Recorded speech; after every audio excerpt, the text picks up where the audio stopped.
This past offseason, Johan Santana had surgery to remove bone chips in his elbow, and he started off slowly. But since, he's been outstanding. How about a .71 ERA in the month of July? That's 5 starts. He's been nearly unhittable. And tonight, the Mets will try to ride Johan to another victory. They got one last night over St. Louis. See if he can guide him again. It's Johan night in New York.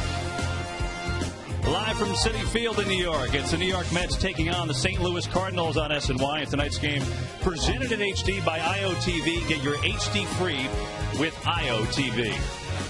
Hi, everyone, and welcome outside Citi Field in the Rotunda area. Welcome to the broadcast. I'm Kevin Burkhardt. What a gorgeous night for baseball here in Flushing as the Mets will try to take 2 in a row from the St. Louis Cardinals. And think about what just happened with this Mets team. They were on the road out west, had a terrible trip, got shut out 4 times on that trip, and like magic, they come home, the switch is flipped, and they break out against Adam Wainwright, one of the best starters in the National League, by scoring 8 runs last night and get a victory. The Mets have been that good at home. They're 27-11 here at home lately, and in their last games, they've been that good at home, and it's such a difference of play with them. You look at last night, the offense. Carlos Beltran did some nice things. He had a couple of hits. He went first to third on a Mike Davis single. Jeff Francoeur really broke out, though. He had the 3-run home run. It was kind of the hit that made the Mets say, take a nice deep breath, and that's what they did in the victory over the Cardinals. But tonight, they'll try to make it 2 in a row with Johan Santana on the mound. And we talked about his month of July. He has been amazing in the second half. Look at that career record second half of the season.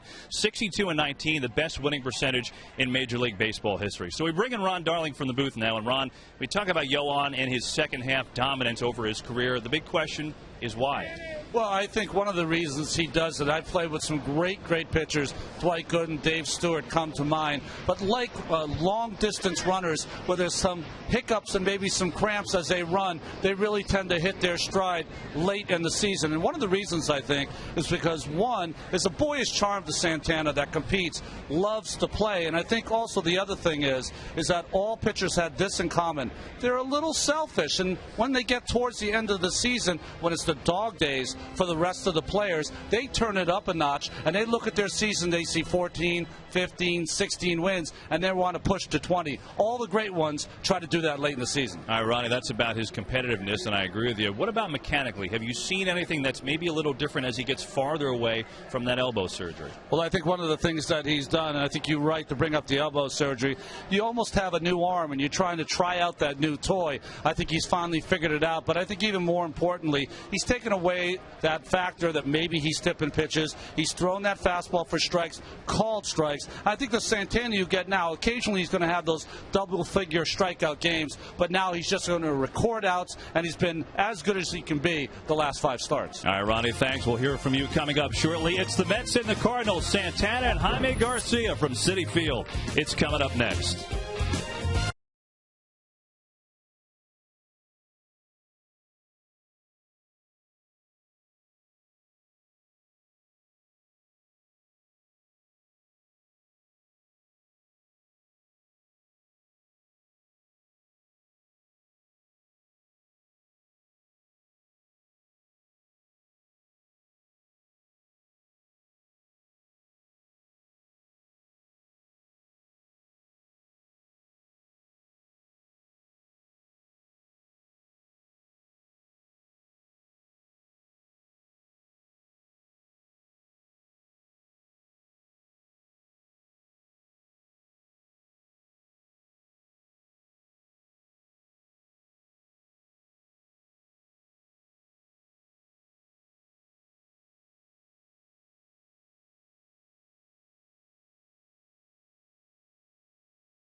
nostalgic memorabilia, authentic classics for the whole family. Get your gear from the official source, the Mets.com shop. Accept no substitutes. Take a peek at the Suzuki around the majors from today. Carlos Lee's playing better of late. Couple of home runs. Astros get a victory over the Cubbies. Brandon Phillips, the All-Star, continues his great season. A granny today as the Reds smoke Milwaukee. And then Marco Scudero hit a grand slam as well. Late, Red Sox lead the Angels. Boston trying to climb back behind the Rays and the Yankees in the AL East. Meanwhile, here at Citi Field, it's Johan Santana handshake time. We're moments away from first pitch. Gary, Ron, and Keith will call it for you when we come back.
The Mets and Cardinals get set.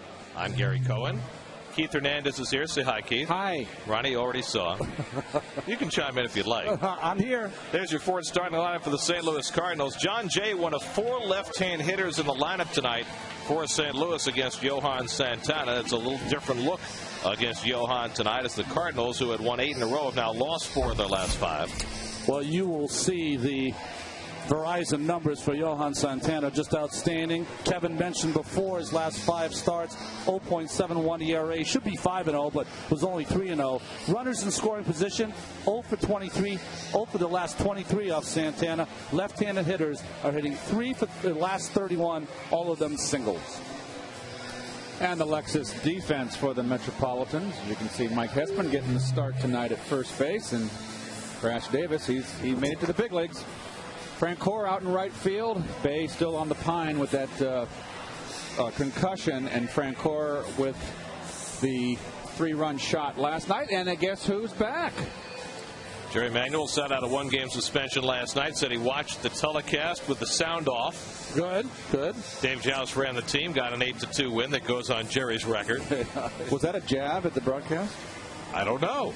Gee. He was just trying to concentrate. He couldn't put up with the likes of us. Someone the Rooster got to watch the game live last night. Probably wishes he hadn't. The Cardinals started the day in a virtual tie for first place in the NL Central, but with Cincinnati winning this afternoon, the Cardinals have to win to keep pace. That's been an awfully good dogfight these last few weeks, battling back and forth. You know, Cincinnati, of course, the better story because of their inability to make the playoffs the past few seasons, and the Cardinals are trying to push through. I tell you what, I think Cincinnati's a better ball club. I think got a better lineup, and the starting pitching is up to speed. Oh boy! Felipe Lopez leads off the game, and on the very first pitch, an 88-mile-an-hour fastball. Lopez has a leadoff hit. So Lopez, who had a leadoff hit in last night's game, does it 2 nights in a row. Well, not wasting any time. Fastball, first pitch, right down the pipe. You know, we talked a lot last night about Adam Wainwright and how you have to try to get him early. You've seen a lot of teams try to go after Santana early in the game by swinging at early pitches. Johan in the month of July sporting a 0.71 ERA. Here's John Jay, the left-hand batting right fielder tonight. Started in center field last night. Went 1 for 5. This is his 21st start since being called up. David Wright in at the corner at third. Pretty much straight away, a little bit of shade to left field. Pagan really playing him down that as an opposite field hitter, as he should. Not even a hint of a bunt in the first inning with a left-hand batter up against Santana with Pujols and Holiday to follow. The lefties, as Ronnie said, hitting .250 against Johan. But just 3 for their last 31. And it's a new Johan. It's a second half Johan. Behind on Jay 2-0. And he throws a fastball for a strike. And we talked a lot about Johan recently and how he's not tipping his changeup anymore, but he's also been able to throw his slider more effectively. Really, especially against the left-handed hitters. Anytime he's been behind, he's been able to go to that pitch. He's also struck out some left-handed hitters with it. Jay with those hands constantly in motion. And on 2-1, fouls one off Blanco, and it's even. Well, he has a lot of motion, a lot of take back. Helicopter hands, he calls it. Oh boy, and that helicopter is going to get him in trouble. Well, what's the downside to doing that, Keith? It's just too much going on. Look at all the movement. Not so much there. As he takes it back, it's a lot. He pitches, he comes around, and everything has to be perfect timing-wise. And he drives one to left. Pagan back a couple of strides, and that's the first out of the night. Lopez back to first, and Jay retired one away. Pagan starting in left field for only the 3rd time this year. Had a couple of nice plays near the line last night. Here's Pujols. Unusual to see Pujols' batting average under 300. It's only the 2nd time in his career that he's been under 300 at any point after the All-Star break. Wow. Back in his 2nd year in 2002, he was under 300 until late in August, wound up hitting 314 that year. Which is the lowest he's ever hit. Lifetime 334 hitter. And Pujols, the exact opposite of Mr. J. Pujols has very little extra motion, holds his hands a little bit above the letters. He's a high ball hitter. He hits everything, but he murders the high pitch. And look where his hands are. It's quiet at the plate. Yep, and hardly any take back, any wasted motion. He really got his back elbow, forearm parallel to the ground. Pujols pops one foul, and that'll come back out of play. Albert went 0 for 5 last night and appeared to tweak his oblique during his 2nd turn at bat. Well, watch his take back. He has hardly any stride. Little rocking, but he'll rock back. Now he gets quiet. Just a little bit of a loop in that swing that time, Albert, but that's why he hits so well. It's his hands and bat right to the ball.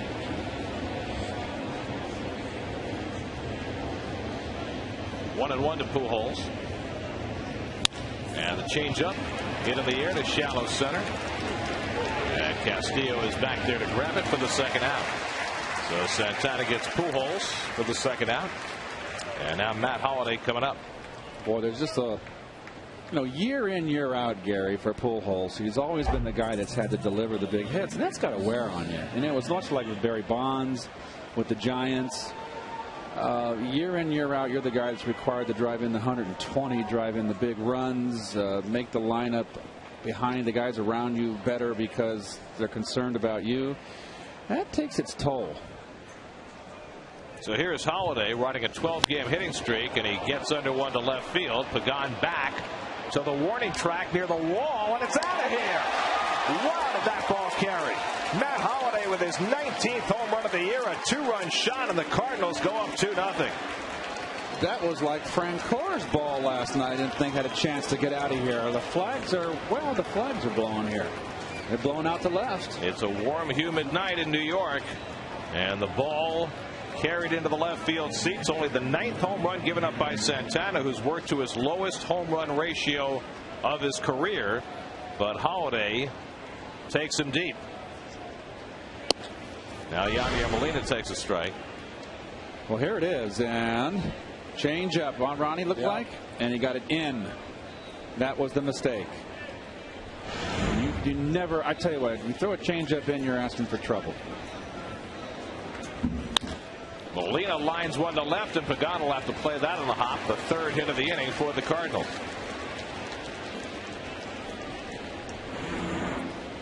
Well, the ILTV pitch differentially wants that down and away to Henry Blanco, and that is middle.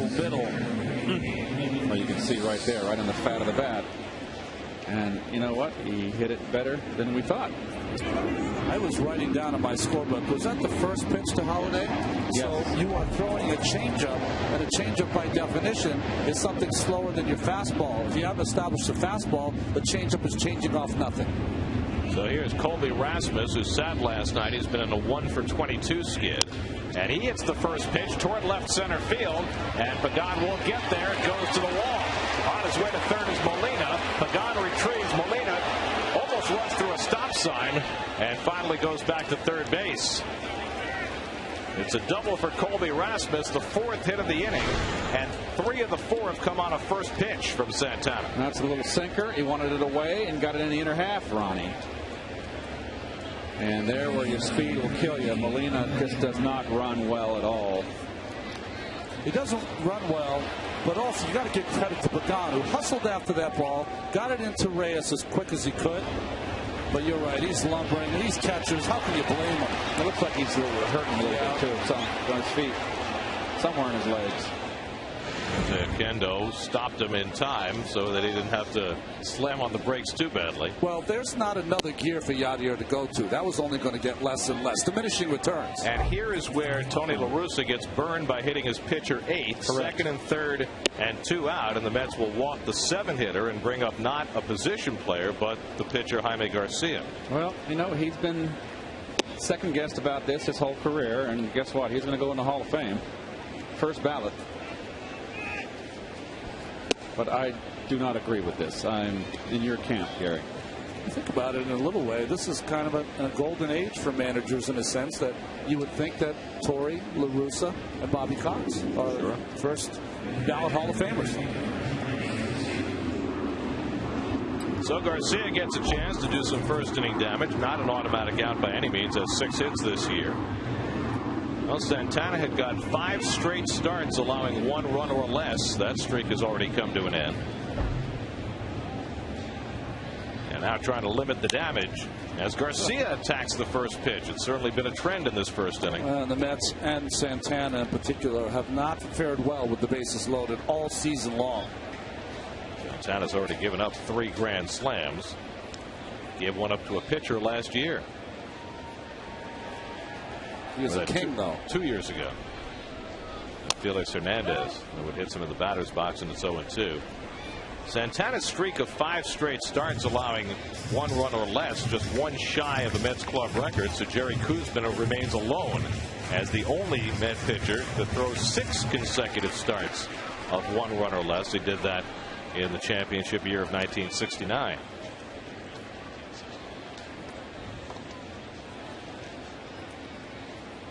Pretty amazing, huh?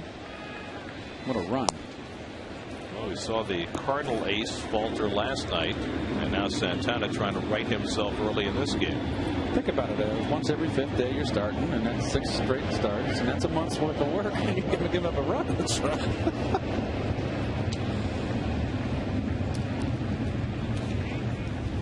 up and away. Of course, neither one of those streaks is going to match what Doc Gooden did in September of '85. Yeah, he was pretty good. I was charting those games, Gary. 5 starts, 44 innings, no earned runs. 1 unearned run in 44 innings in September of '85. You should have Doug look up who made the error in that game that cost the unearned run. I believe it was Mookie. I think he dropped the fly ball. Oh. Really? Yeah. Is that right? We will look it up. Check it up. I'm pretty sure that's what it was. We'll forgive Mookie. That's all he ever did wrong.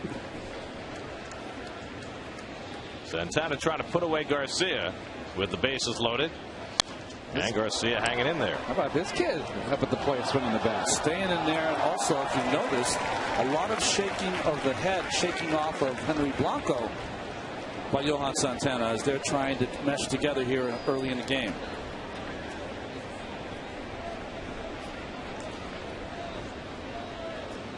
This will be his 24th pitch of this opening inning. And he misses inside, and now he's gone to a full count on Garcia after getting ahead 0-2. No, he's made him work. This game eerily looking like the one in Philadelphia. To remember when Jamie Moyer was walked with the bases loaded to continue that rally. So a huge pitch here for Santana, already down 2-0. The merry-go-round in motion, the 3-2. And Garcia fouls away another one. Well, the outfield is really in shallow and heavily shaded to left field. Opposite field, gosh, look at Pagan. I think that's a little bit too close. This is perfecto mundo, and this is perfecto mundo. They're very interesting circles, by the way. Well, I missed the connection. Maybe I should use the spotlight for that. There you go. Again, the 3-2, and a ground ball toward the middle. Reyes can't get it. It's in the center field. 2-run score, and it's 4-0 St. Louis. Garcia with a long turn at bat. Reyes unable to knock that ball down. He could have at least prevented one of the 2 runs from scoring had he stopped it. Well, he dove and he got there. The ball gets under the glove. Oh, it came up, bad hop, an up hop. He had it. That just was an unfortunate bounce there.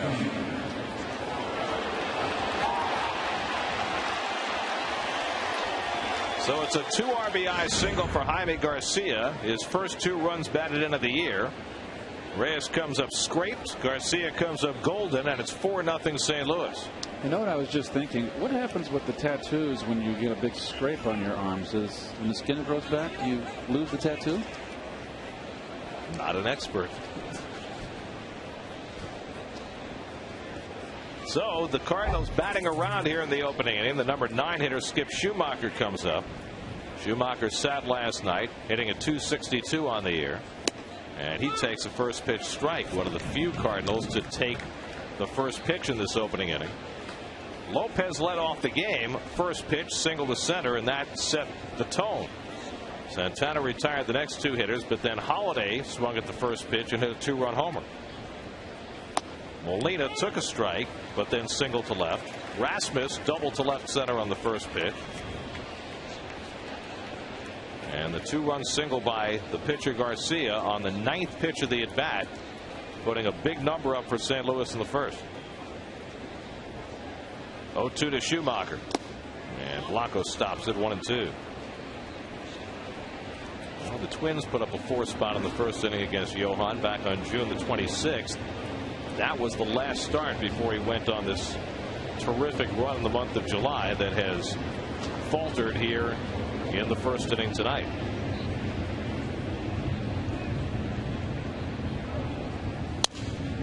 Broken bat grounder. Wright will have to hurry it. Double clutches and loses the play, and it costs a run.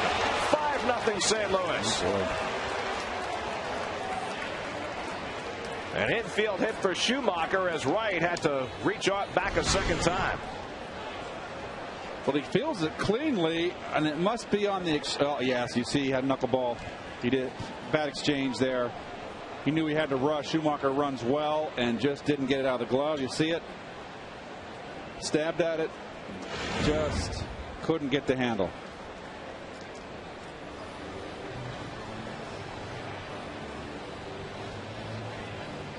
Dan Warthen out to talk to Johan Santana. 5 runs allowed in the first inning, the most against Santana this year. Well, the Cardinals have come into this first inning with a terrific game plan tonight, and it's worked for them. Well, they've attacked the first pitch, and I would say okay, fine, but it wasn't as if Santana was throwing fastballs first pitch run. They got him on. They got the home run on the changeup. Yeah, the only difference is most of his pitches have been up in this inning, not down where he routinely is. See that pitch right there? That's a changeup up in the strike zone. His release point is a little off. And when you give up 5 runs in the first inning, I don't care if you're a Cy Young Award winner. It startles you. And it's not over yet. Felipe Lopez, who led off the inning with a base hit, is up there now, and Santana's behind him 2-0. The Mets tweaked their rotation to get Santana on his regular day, his 5th day. He would have been scheduled to pitch tomorrow behind Mike Pelfrey. Pelfrey's been pushed back to Friday to pitch against Arizona. R.A. Dickey will go tomorrow. Well, the same thing happened to the Cardinals. Up the middle and a base hit for Lopez. Around third comes Garcia. He heads on in. 6-0 St. Louis. Lopez with his 2nd hit of this opening inning drives in his 28th run. A nightmarish first inning for Johan Santana. Well, this is another fastball that has too much plate. Wants it away. Look at that. Same pitch he threw Holiday almost, but was a changeup. But same location, Ron. He's missing over the inner half of the plate when he wants it away. Now John Jay, and he lines one into right field for a base hit. Schumacher to third. He's being held there as Frank Gore throws it quickly into the plate. And the hits just keep on coming for the Cardinals. Manny Acosta quickly up in the bullpen. The Cardinals have sent 11 men to the plate, and they've scored 6 runs on 8 hits. Fastball. Well, a slider. Slider is right. And that had too much plate. It was down, but enough of the plate. He's thrown fastballs that have been hit, changeups that have been put out of the park, and sliders that have been line drive. Francoeur again saves another run. And Schumacher gets sent home against virtually any other right fielder in the game. If you are dicey and you're not sure that he's going to score, it's not too bad to let this guy hit with the bases loaded. Correct. Pujols popped up his first time up. 0 for 6 in this series. He has a couple of home runs against Santana in 16 career at bats. Stunning inning. And a first pitch changeup misses for ball 1. I bet you Felipe Lopez might be the only hitter that Santana's ever faced that has 2 hits in the first inning. No, that's a good point. Up and in to Pujols, and it's 2-0. Schumacher now at third. Lopez at second, and Jay at first. Well, Santana's had a couple of these innings this year. He had that 6-run inning he gave up to the Phillies. Well, this one coming in the first inning, and on the heels of the Mets returning home and generating some positive energy last night, this one knocks you right back down the ladder. Well, look what happened with the Cardinals yesterday. They flip-flopped their rotation to get Wainwright in front of Garcia, so Wainwright down the road can pitch against Cincinnati, and he got rocked. 2-1 to Pujols, and he rockets one to center field. Beltran back, and he makes the catch. A hard out to end a 12-batter first inning. The Cardinals put up 6 runs on 8 hits to batter Santana.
start as a Met from Mike Hessman, the active leader in minor league home runs. Jeff Francoeur coming off his 3-run homer last night, as the Mets, who put up an 8th spot last night, might need every bit of that tonight against the rookie left-hander Jaime Garcia. And here's your new lotto winner, Jaime Garcia, with the 6 runs. Only has given up 5 home runs this season. Has never had a game where he's giving up more than 2 extra base hits. His numbers brought to you by Toyota. Jose Reyes takes outside for ball 1. Mets faced Garcia back on the 17th of April. They had 1 hit against him in 7 innings. That was an Angel Pagan infield hit. That was the game. Garcia and Santana pitched scoreless, and so did everybody else until the 19th inning. Mets eventually won in 20 innings, 2-1. 2-1 to Reyes. Garcia reminds you a little bit of Wandy Rodriguez for Houston, a bigger version of it. Good fastball that he spots, outstanding changeup, and a good big breaking ball. Reyes lays down a bunt. Molina has to go a long way to get it, and he can't throw him out. Reyes with a bunt single to start the Mets. A 9-game hitting streak now for Reyes. Let's watch Garcia move off the mound here, or not move. Very seldom you see a bunt straight back to the pitcher, even though it was dead and right there in the middle. It won't be one of those things, Keith, where I think Yadier might have yelled for it early and didn't realize how far it was going to go. Well, you know Castillo's not bunting here in the first inning, down by 6 runs. They say this on the bench all the time. Just peck away, and honestly, that's the way to come back in these games. Castillo had 2 hits last night. He's hit in 4 straight games, getting his feet under him after a month and a half on the disabled list. More power from the right side of the plate. Lopez at third in, respecting the potential bunt, even though he probably will not. One thing he will do, he will take a lot of pitches.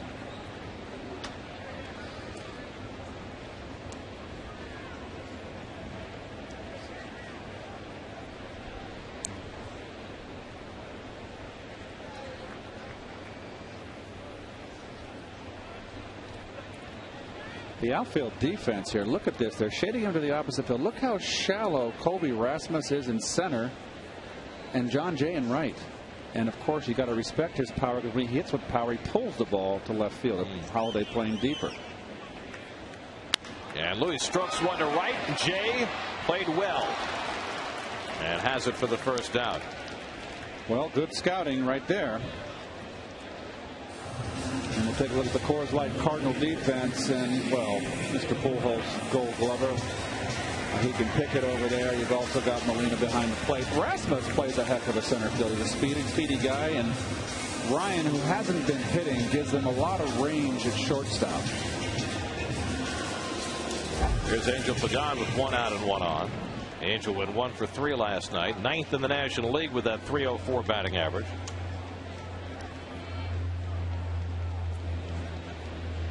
Angel has settled into the 3-hole over the last few days.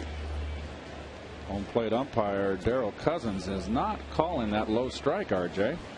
That was a strike there. He missed it, but I went on Reyes in the first at bat too, that I thought was a strike. So he's not a low ball umpire.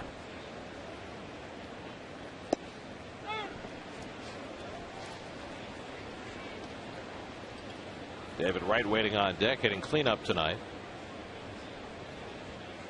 No real progress as far as Jason Bay is concerned. Jason still feeling the effects of the mild concussion that he suffered. And a broken bat foul. The key day for Jason is probably going to be Friday. He got examined yesterday. They said 48 to 72 hours. And at that point on Friday, if not before, he'll be re-examined. And if he's not made substantial progress, they will probably place him on the disabled list. Progress meaning headaches have to be gone by then, and you don't want to be any disoriented or anything like that. Wishing him well so he can come back. Here's the throw to first base. The 6 runs and 8 hits allowed by Santana in the first, the most he has ever given up in the first inning of any game in his major league career. Hey, it happens. A lot of game left.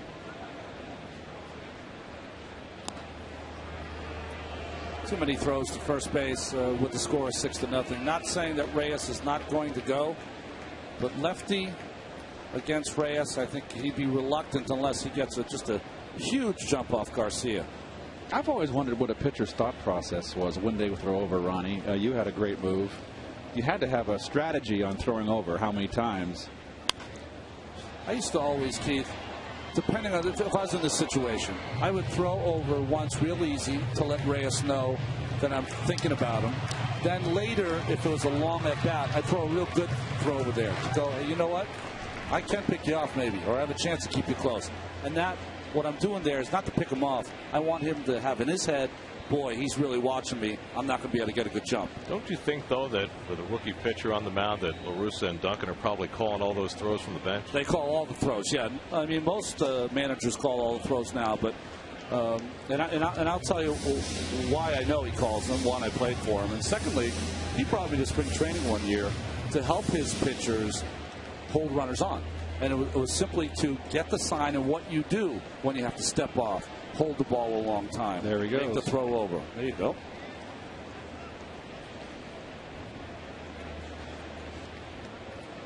2-2 to Pagan. And Angel lays off in a full count. Jaime Garcia got off to an amazing start this year, April and May. He kind of hit a wall in June, but really has bounced back in the month of July, and that's a great sign for a rookie pitcher. Yeah, and they were really watching his innings. He has a lot, if you look at his lines, a lot of 5 and 6 innings kind of appearances this season. Has never thrown a pitch in the 8th inning of any major league start, so they're still keeping an eye on that. Oh, he wants to come in. A little confusion there. Molina saying, what do you want? Gianni doesn't even know what he wants. All right. Let's see if he puts down number 1 inside. He wants it away. Or not. Catcher trying to assert his authority. In this ballpark, 3-2 count, you have to go away. Reyes not going. And 2 men aboard for the Mets. So Garcia issues a 1-out walk to Pagan, and the Mets have 2 men on for David Wright.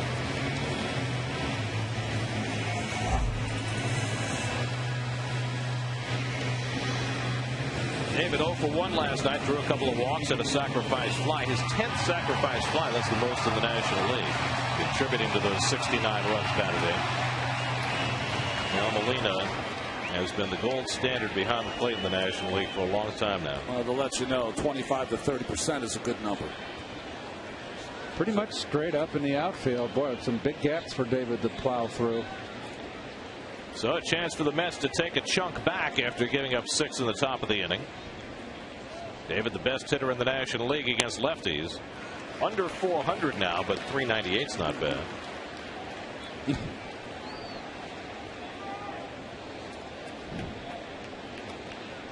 Wright trying to rediscover the groove that carried him through late May and all of June into the All-Star break.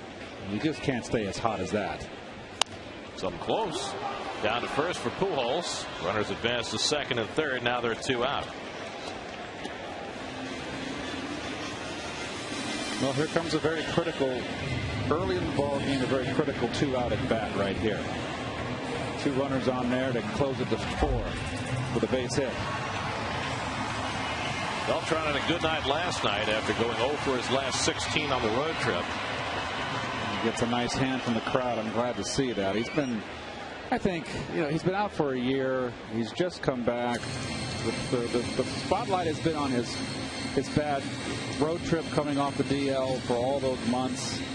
I think it was a bit unfair. I know it's a bit unfair.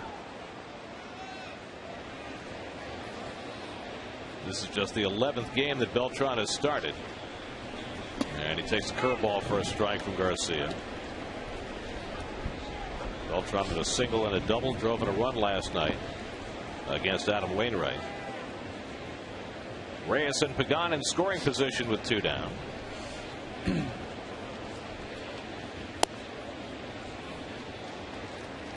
1-1 to Carlos. Jaime Garcia first came up with the Cardinals 2 years ago. Then underwent Tommy John surgery, and so last year was a rehab season for him. Look at this outfield defense, guys. You've got left field out there and Holiday playing deep and as a pull hitter, and then you've got the center fielder playing shallow and opposite field, and the right fielder playing shallow. Well, you know, we've noticed about Holiday in this series. He doesn't move. He's in the same spot all the time. That's down, ball 3. So one pitch away from loading the bases with Mike Hessman, a big power hitter, on deck. Hessman making his first start in the majors since 2008.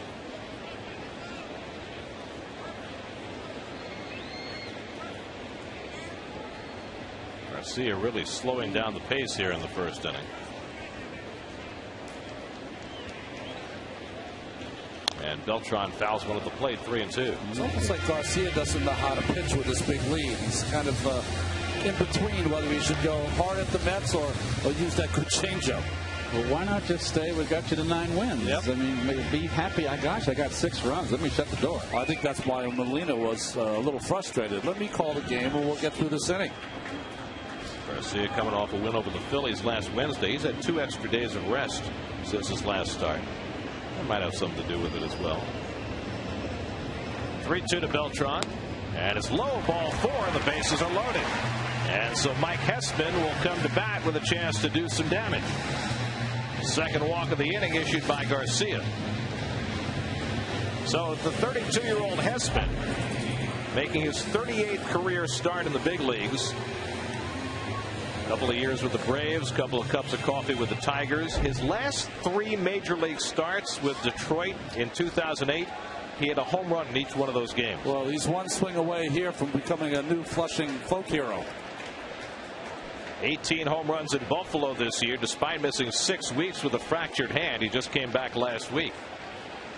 And the first pitch curveball in for a strike. Nice off-speed curve on the outside corner. That's not a pitch for a hitter to swing at first pitch. Look at Darryl wearing his Lakers stuff. Oh, front runner. Come on. Jeez, Darryl. Take it somewhere else. Take it somewhere else. Don't live in LA anymore. Come on. Come on. Jeez. And Hessman pulls one just foul.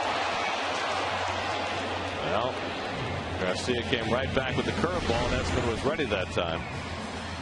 Problem with this one was he had it up and over the plate, just a little out in front.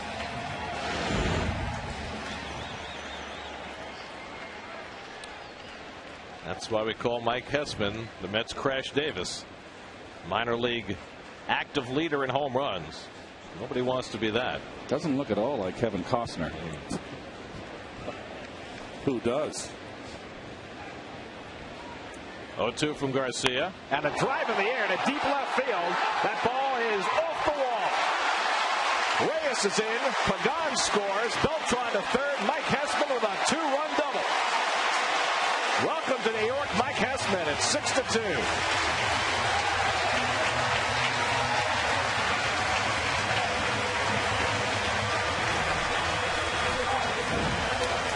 Another curveball. Just too many curves, Ron. That's just a helicopter. Nicely done by Mike. Well, Garcia's lucky he had some topspin on this ball because that was measured. He's lucky the fence is that high. Almost hit that through the fence. So 2 runs are in. A very active first inning. 6 off Santana in the top. And now the Mets have gotten 2 back in the bottom. And Frank Gore is up in the same situation that he was last night in the 4th inning. Well, you can see right there, right down Broadway, full arm extension and up. Just a nothing curve.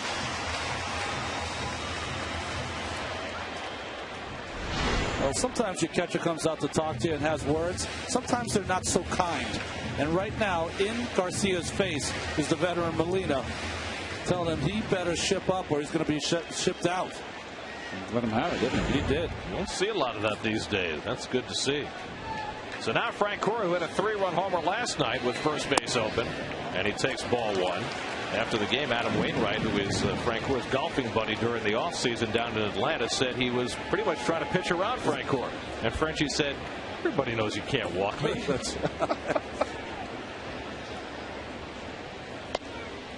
2-0 now to Frank Gore with Henry Blanco on deck.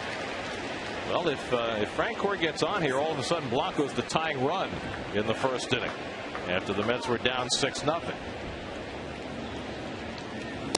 And clearly pitching around him here, Garcia falls behind 3-0. You find that a little odd? I find it a little odd. How I counted that right now, if I was Jerry, I'd let Frenchie swing. Molina set up well off the plate, and it's ball 4. So they had no intention of throwing anything like a strike to Frank Gore. Third walk of the inning for Garcia. And so just like that, the Mets get the tying run to the plate in the bottom of the first inning. And here's Blanco. The way that Jerry has his catching tandem set up now with Rod Barajas on the disabled list is that Blanco is going to catch Santana and Pelfrey. It's one of the reasons why he rejiggered the rotation to put Dickey in tomorrow on 3 days rest so that Blanco didn't have to catch back-to-back games. It could still catch Santana and Pelfrey. And with Barajas out, it really is to get Blanco to catch Pelfrey because they want to see if they can get Pelfrey back to where he's been. Duncan out to talk to Garcia. The only problem I find, Gary, when you get a young pitcher to pitch completely around a hitter like Frank Gore is hitting in the 250s, is that can he reestablish a strike in the strike zone after having walked so many this first inning? Blanco has 2 home runs this year, one of them a game winner. It was against the Giants here at Citi Field. Mets down 6-2 in the bottom of the first, and one big swing, and the Mets are right back in it. And Blanco takes low and inside for ball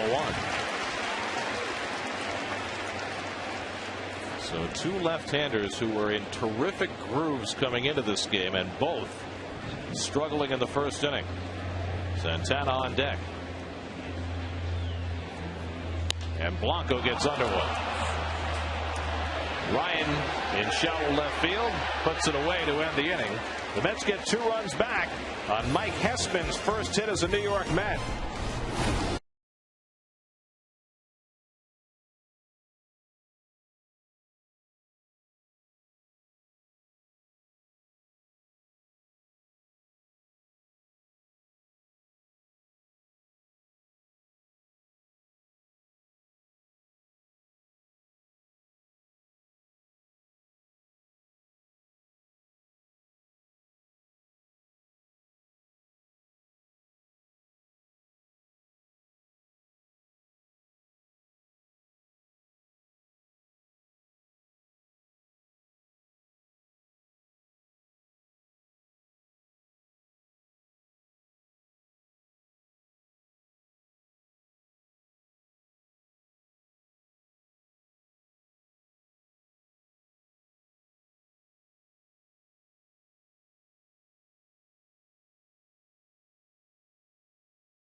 We'll have a recap of tomorrow afternoon's series finale, plus a preview of Friday's Mets-Diamondbacks matchup as they debate the latest New York sports news with Daily News beat writers on Daily News Live, presented by Citi, part of the New York Sports Local, tomorrow at 5 on SNY. Matt Holliday leads off the second inning with the Cardinals up 6-2. Holliday swung at the first pitch he saw from Santana in the first inning and hit a 2-run homer, his 19th of the year. Holliday now has a 13-game hitting streak working. And he takes a fastball for a strike, 1-1. So now you've had time to watch your team score a couple of runs, sit there on the bench for a while after absorbing a 6-run shellacking in the first inning. How are you approaching your task in the second? Well, I think you take a lot of incentive from the way your team came back and put some pressure on Garcia. Always looking at Garcia pitching, it looks like, he doesn't have his best stuff. So you have to go back to the drawing board, get the ball down, and get it inside on these right-handed hitters. They're trying to get it in, and it's 3-1. Darrell Cousins just right now refuses to call a strike, so it's going to be very difficult for both these pitchers to get the called strike. So you're going to have to make these guys put the ball in play.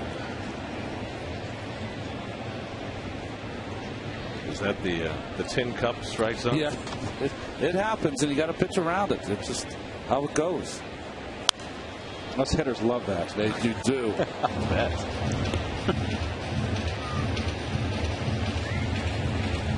Yadier Molina on deck.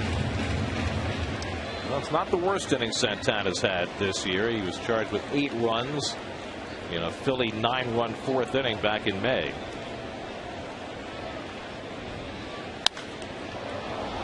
Into shallow center field for Beltran to handle.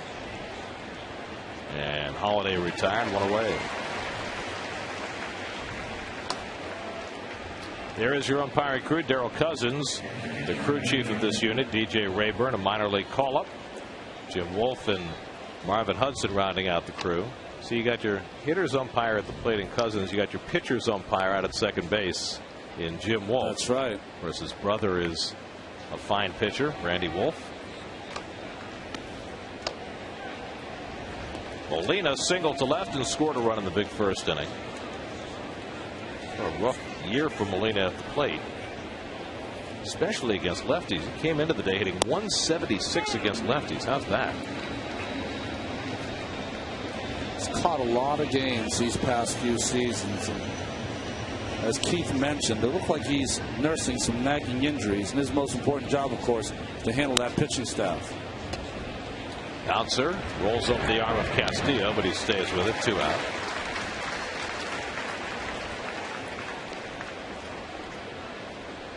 Still some fans straggling in. Did we miss anything? I don't think so. We love Mets. So Santana with a chance for a 1-2-3 inning as Colby Rasmus settles in. Rasmus swung at the first pitch he saw and doubled to the gap in left center. And this time up, Beltran shaded a little bit more toward left center against Rasmus.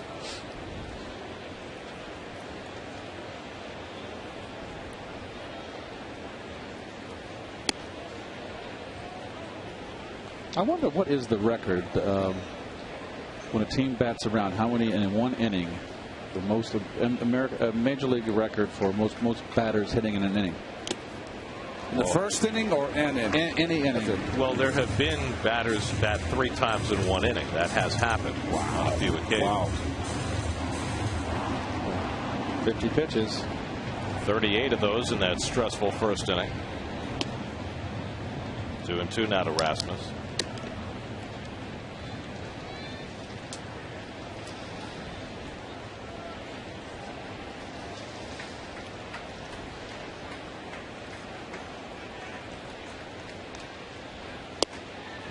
Fastball away. Yeah, it's tough. He's got a tight strike zone. Yeah. Well, he's been consistent.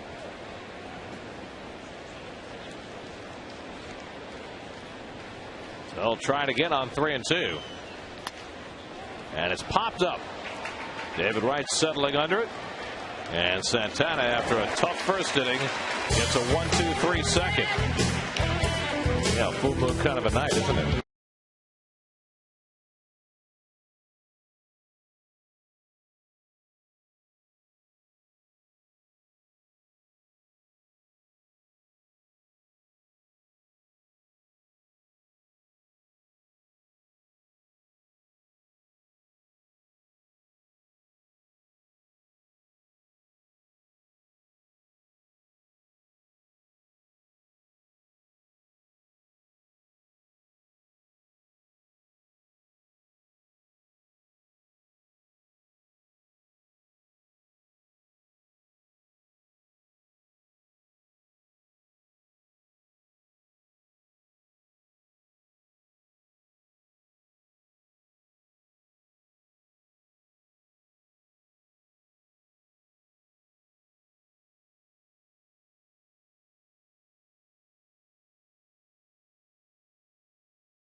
If they keep some pressure on Jaime Garcia as we go to the bottom of the second.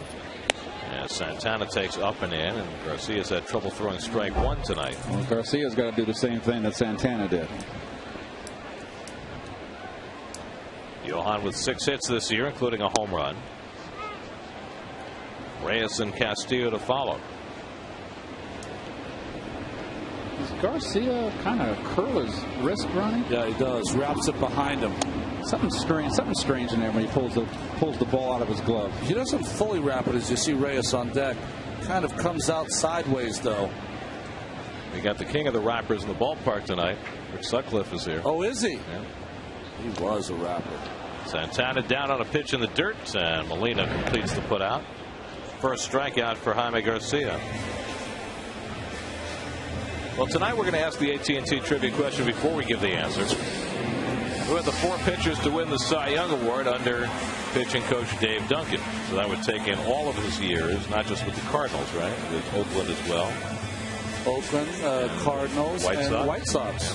I think one of them is from the White Sox. There's the man that cost us the pennant in the division in '84. I don't know why he said that. He only went 16-1 after being traded from the Indians to the Cubs. Do you realize what a year that would have been for us if they didn't get Sutcliffe? Talk about making a trade for a pitcher, right? Talking about 1984. The year the Mets snapped a string of 7 straight losing seasons and won, what, 90 games that year? Yes, I believe so. Sutcliffe had been the rookie of the year with the Dodgers. He and Tommy Lasorda did not have a fan club with each other, and was traded to Cleveland and then sent over to the Chicago Cubs, where he was. Not only could he pitch, he could hit. Wasn't he rookie of the year? Yeah, rookie of the year with the Dodgers. And the second year he struggled, and I took him out of rotation. The word I heard was that he went into. Another pitch in the dirt for a strikeout. So that's 2 strikeout and 2 3-putouts for Garcia. I heard Sutcliffe went into Lasorda's office and turned over his desk on top of him. Yeah, that's what I heard. That's what I heard. And that got him traded right to Cleveland in a heartbeat. I can see that. Remember, there used to be a day, you and I, Keith, were talking about your trade from St. Louis here to New York. There was a day that was the dagger to get traded to Cleveland. You were banished. Now Castillo bats with 2 out and nobody on. Well, the Mets took over that standard back in the late 70s and 80s. Well, but then everything changed after you were traded. Hey, you've got to make the most of every situation, Gare. You've got to think positive. Thanks, Dad. 1-2 to Castillo. Actually, it was my dad who said stay when I had to make the decision whether to stay or go. He's the one that called me. I said, I think you should stay. He had seen Darling, and he had the big dish, and he was watching that minor league stuff. And there's some talent in that minor league system. He was watching Lynchburg. He saw Doc. Schumacher throws out Castillo. It's a 1-2-3 inning for Jaime Garcia. 6-2 Cardinals after.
Tomorrow afternoon at 12:10 p.m. Get the best seats direct from the Mets at Mets.com or call 718-507-TIXX. Third inning and Brendan Ryan leads off against Santana. Ryan was intentionally walked in the Cardinals' 6-run first inning. Gotten you an answer, Keith, by the way. You asked what was the record for most plate appearances in an inning. What would you guess? Now this is total number of batters to come to the plate in one inning. So you said 3 guys hit 3. I would say in 34. Esman makes the grab of Ryan's pop up one. Well, that 34 is a little excessive. That would be a 4th time around the batting order, right? Because that's 27 would be. You see, my math's always been bad. The answer is, you have a guess? 23. That's the answer. 23. The Red Sox sent 23 men to the plate in a 17-run 7th inning against the Tigers in 1953. The National League record 21. Brooklyn did that against Cincinnati, a 15-run first inning in 1952. 53, the year I was born. Now let me tell you something. If 23 men came to the plate in an inning, you know what a mess that would make of your scorecard? Right. I mean, it's hard enough when 12 guys come to bat, right? Historical games, they're all good. They're all good, Gary. The pitcher Garcia had a big hit in that 6-run first inning with 2 out and the bases loaded. Worked Santana for a 9-pitch at bat before singling up the middle just past the dive of Jose Reyes. He just kind of flails away. You know, just kind of cut and slash.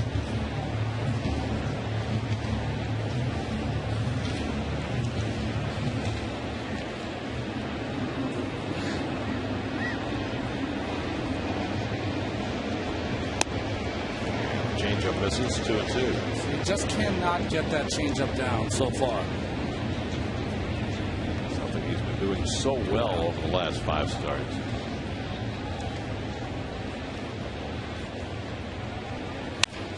Comebacker. And so Santana this time gets Garcia, and he's retired 6 in a row. 2 out in the 3rd. And now Skip Schumacher will come up. Schumacher hit the slow ground ball that David Wright double clutched on, and that drove home a run in the 1st inning.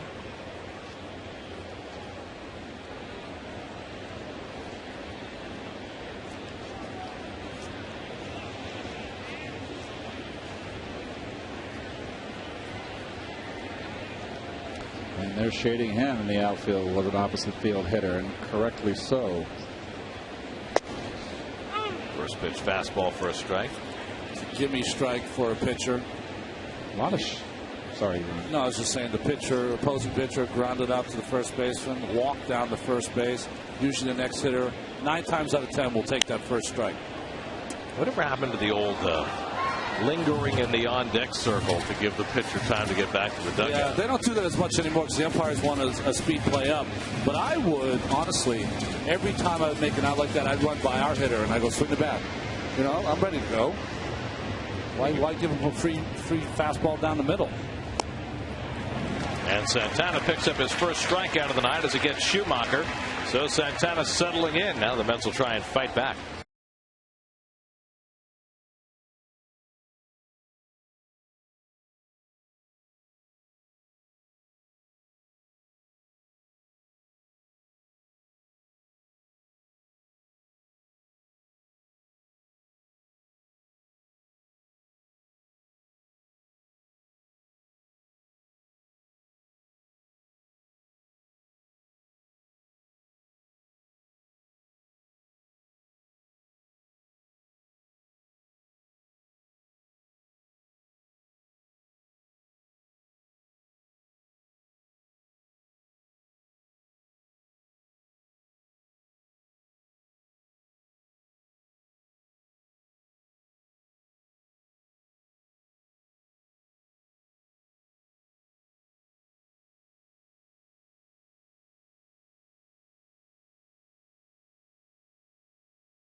Yeah, you know, I'm still in the gym all the time.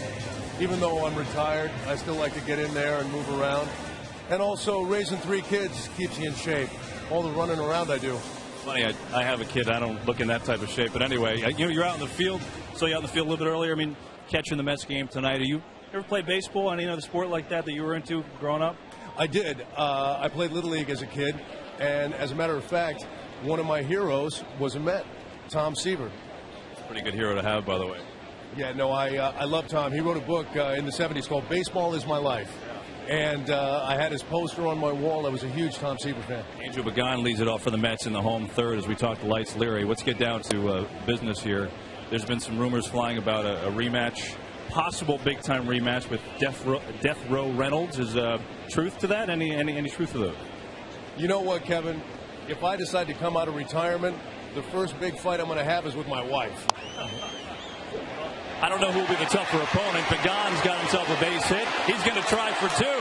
Maybe Began stops there. He will. Joe Pagan leads it off for the Mets. Well, Lights, certainly best of luck, and maybe we'll see you back in the ring, okay? Thanks, Kevin. Thanks a lot. All right, guys, back up to you. All right, Kevin. Well, I never realized all that about Lights Leary. I guess we'll have to find out more about him. We can check him out at lightsleary.com. So Pagan is aboard with a double off the glove of Pujols. 20th double of the year for Pagan, and now David Wright stands in. David grounded out to first base his first trip. That's third hit off Garcia.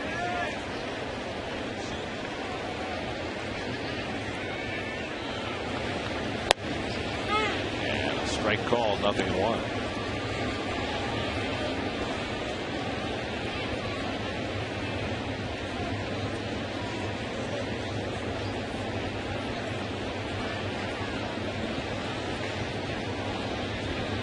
Stay inside. Down to third base. Tough hop. Lopez stays with it and throws out right.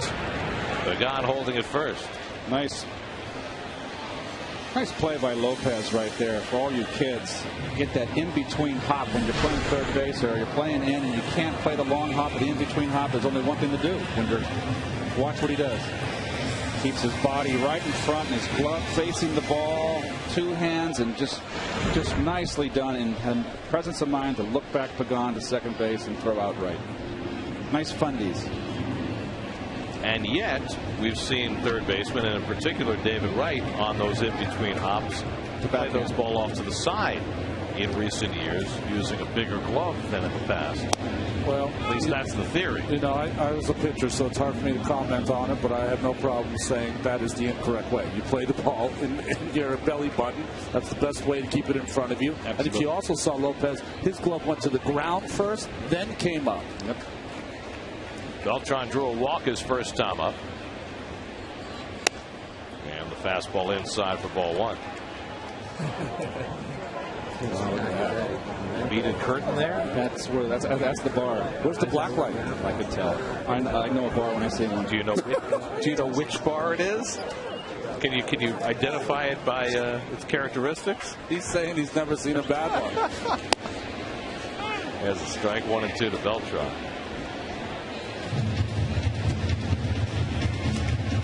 Is that the Caesars Club bar? Yes, it is. That's the Caesars Club. That's right outside us where we are here. You say the folks at the bar should stop on by?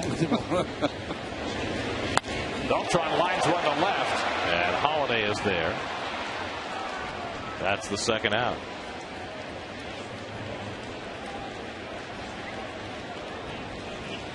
So after the leadoff double by Pagan, Garcia's retired the next two, and now Mike Hespin, who drove in the two-net runs with a double off the fence and left, didn't miss a grand slam by much.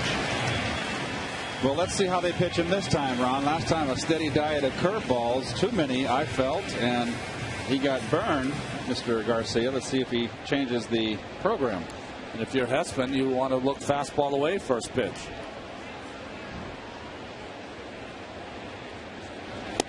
And he gets a fastball and swings through it, 0-1. Well, here's the hanging curve. Nicely done. It's not far from being a salami right there. A big man. He's got a pretty short, quick swing, doesn't he? I was thinking the same thing. 6'5", 220 pounds. You should wonder why all the strikeouts. Last year in AAA, struck out 171 times, but his strikeouts were a little down this year in AAA. His batting average up. So maybe he's made some accommodations. He was hitting .274 at Buffalo this year. Just 60 strikeouts in 64 games. Trying to get Pagan home from second with 2 down. Has been getting the start at first base against the left-hander with Ike Davis on the bench. And a broken back grounder. Ryan stays in front of it and throws out Hespin to end the inning. So a leadoff double. Pagan stays at second. There's your Caesars Club bar.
Express. Book your trip today at Amtrak.com. Johan Santana, after giving up 6 runs on 8 hits through the first 11 batters, has retired 7 in a row. And he'll face the top of the batting order, Felipe Lopez, who had 2 hits in that first inning barrage, scoring 1 and driving in 1. And a first pitch ground ball for Reyes. And so Santana's now retired 8 straight Cardinals. 1 out in the 4th. So what works the first time around might not work the 3rd time around. You know what's amazing? If your ball is at the belt buckle and it's a first pitch, they're going to hit line drives and get hits. You lower it down to those knees, you get some early and easy outs. Unless, of course, it's Woody Stargell or Woody McCovey, then you're asking for trouble. John Milner. Yes. There's John Jay. Takes a strike. Jay lined out to left and singled to right, both in the first inning.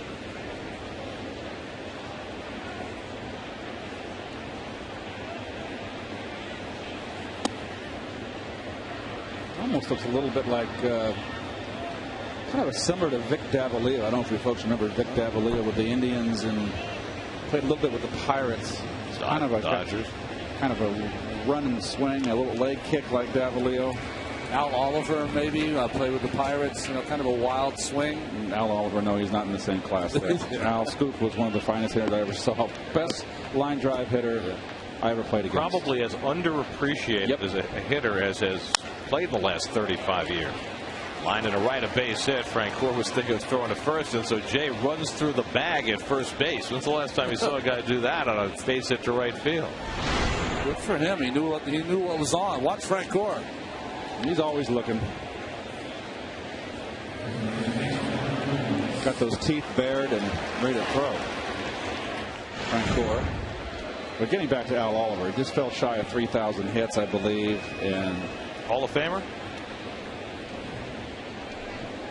I have to see his RBI. He was a great hitter. He was. And I think because he played for a number of different teams, he doesn't get the appreciation that he probably deserves. He wasn't the friendliest guy to the media, and I'm telling you, the best line drive hitter I ever played against.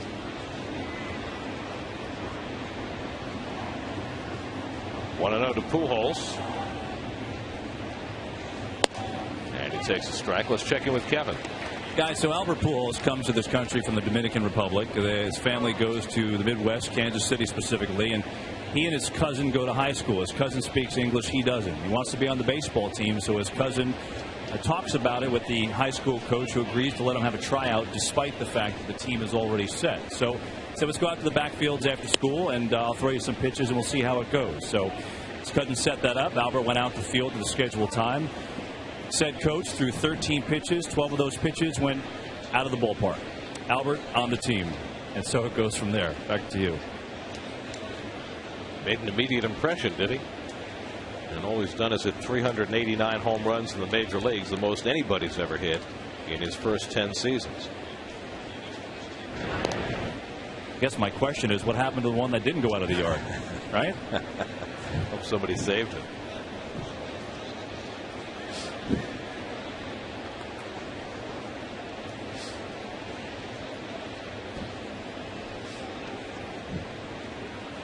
Pujols made 2 outs in the first inning. Only the second time in his career he's ever done that.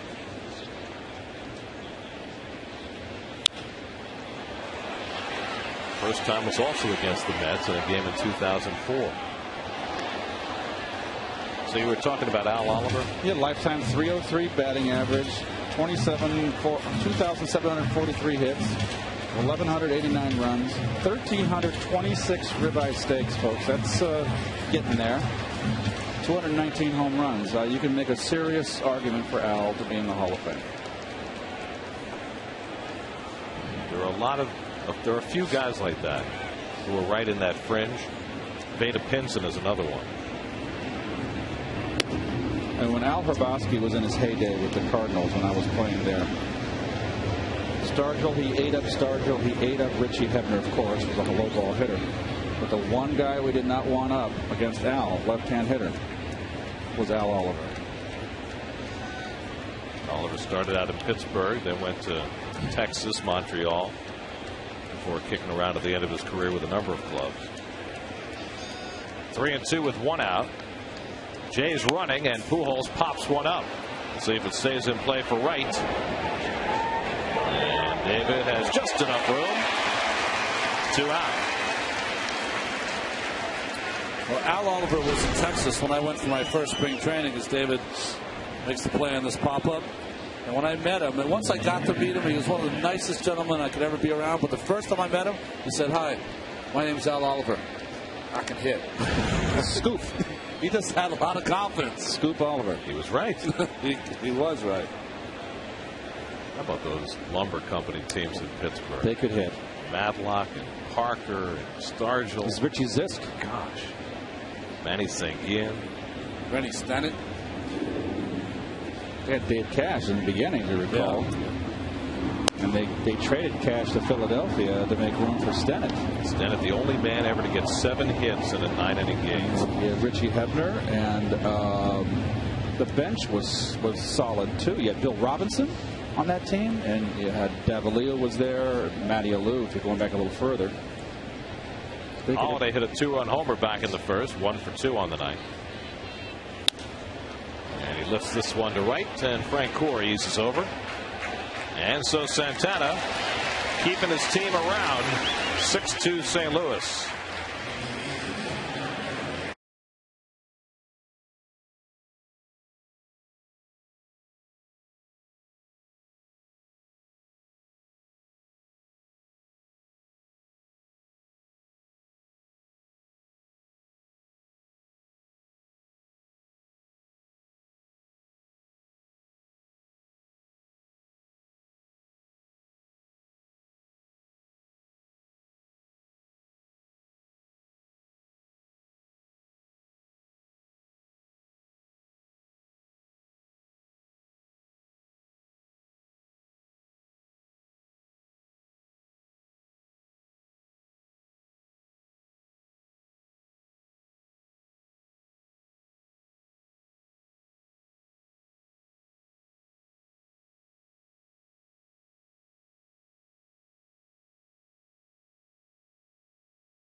You're stuck in that mode. There's Jeff Francoeur leading off the home fourth, and he skims one right down the line, and Lopez playing over that way throws him out. 1 pitch and 1 out. If you don't play the line, maybe that's a double. It just chills you as a hitter. You take a nice at bat, hit the ball hard. It's right down the line. Should be a double. Instead, take a right turn.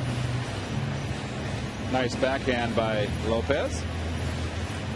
Really a shortstop, but getting older now, doesn't have the range. Filling in at third base these days with David Freese, the fine rookie on the disabled list. Here's Henry Blanco, who had a big opportunity in the first inning. Mets had scored 2 after giving up 6 in the top of the inning. Henry came up with the bases loaded and 2 out. And Garcia got him to pop up to short. And the Mets have had just 1 base runner since. So both these pitchers have settled in after a rather difficult first inning.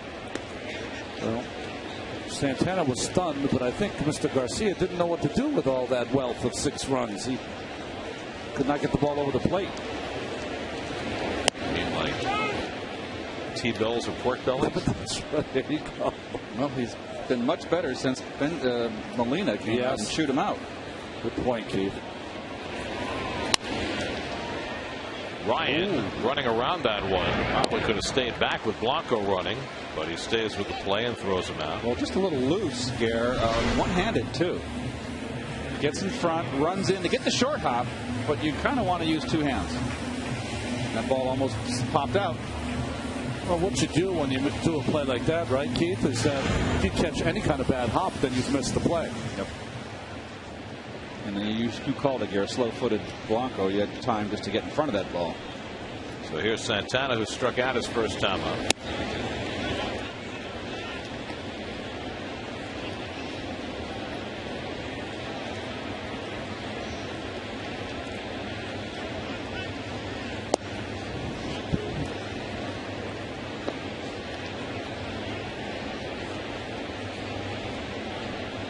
Reyes would be next. Mets have had just 3 hits tonight. Garcia walked 3 in the first inning, which is uncharacteristic for him. But he's been ahead in the count ever since.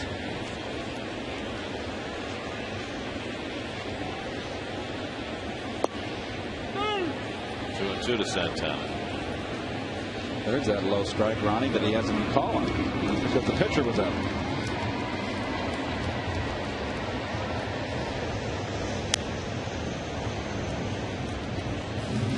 Jaime Garcia, 24 years old, born in Mexico, but his family moved about 5 minutes across the border to Mission, Texas, so he could go to high school in the U.S. Wound up costing him a lot of money because he became subject to the draft rather than being able to sign as a free agent, which he didn't know until, well, after his family had long since moved. He had been told when he was in Mexico that he would get a certain amount of bonus money. Then got drafted in the 22nd round and found out there was no bonus money. He'll make it up in the end if he keeps going the way he's going. Yeah, no fooling. He's already making money beyond his wildest dreams. What's the rookie salary now? $400,000, something like that. My word. Santana down swinging. And so there's the 3rd strikeout for Jaime Garcia. He's retired 10 of the last 11. 6-2 St. Louis.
Cardinals scored 6 off Santana. The Mets got 2 off Garcia, and it's still 6-2 as we go to the 5th.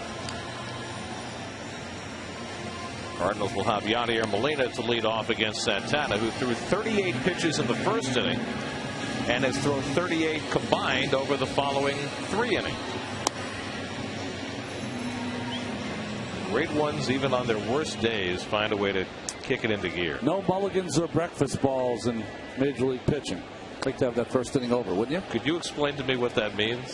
Golf, when you hit off the first tee, some people, when they hit a bad shot, they ask for a mulligan. They redo it. They hit it again. What's the other thing you said? Breakfast ball, in case you have like a 6:10 tee time, haven't had a chance to warm up, take 2 off the first tee. The education I get in this booth, something I just couldn't imagine picking up anywhere else. Yeah, bars and golf tonight. Hessman gives a look, but that's back in the crowd.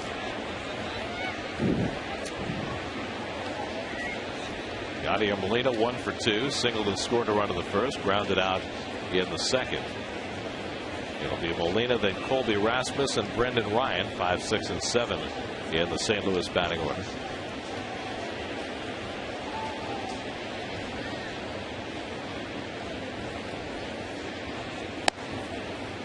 Up and away, 1-1.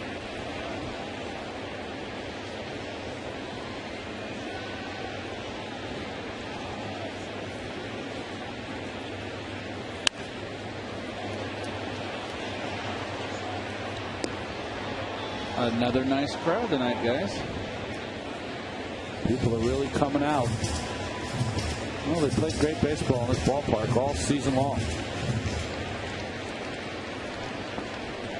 Nice warm summer night.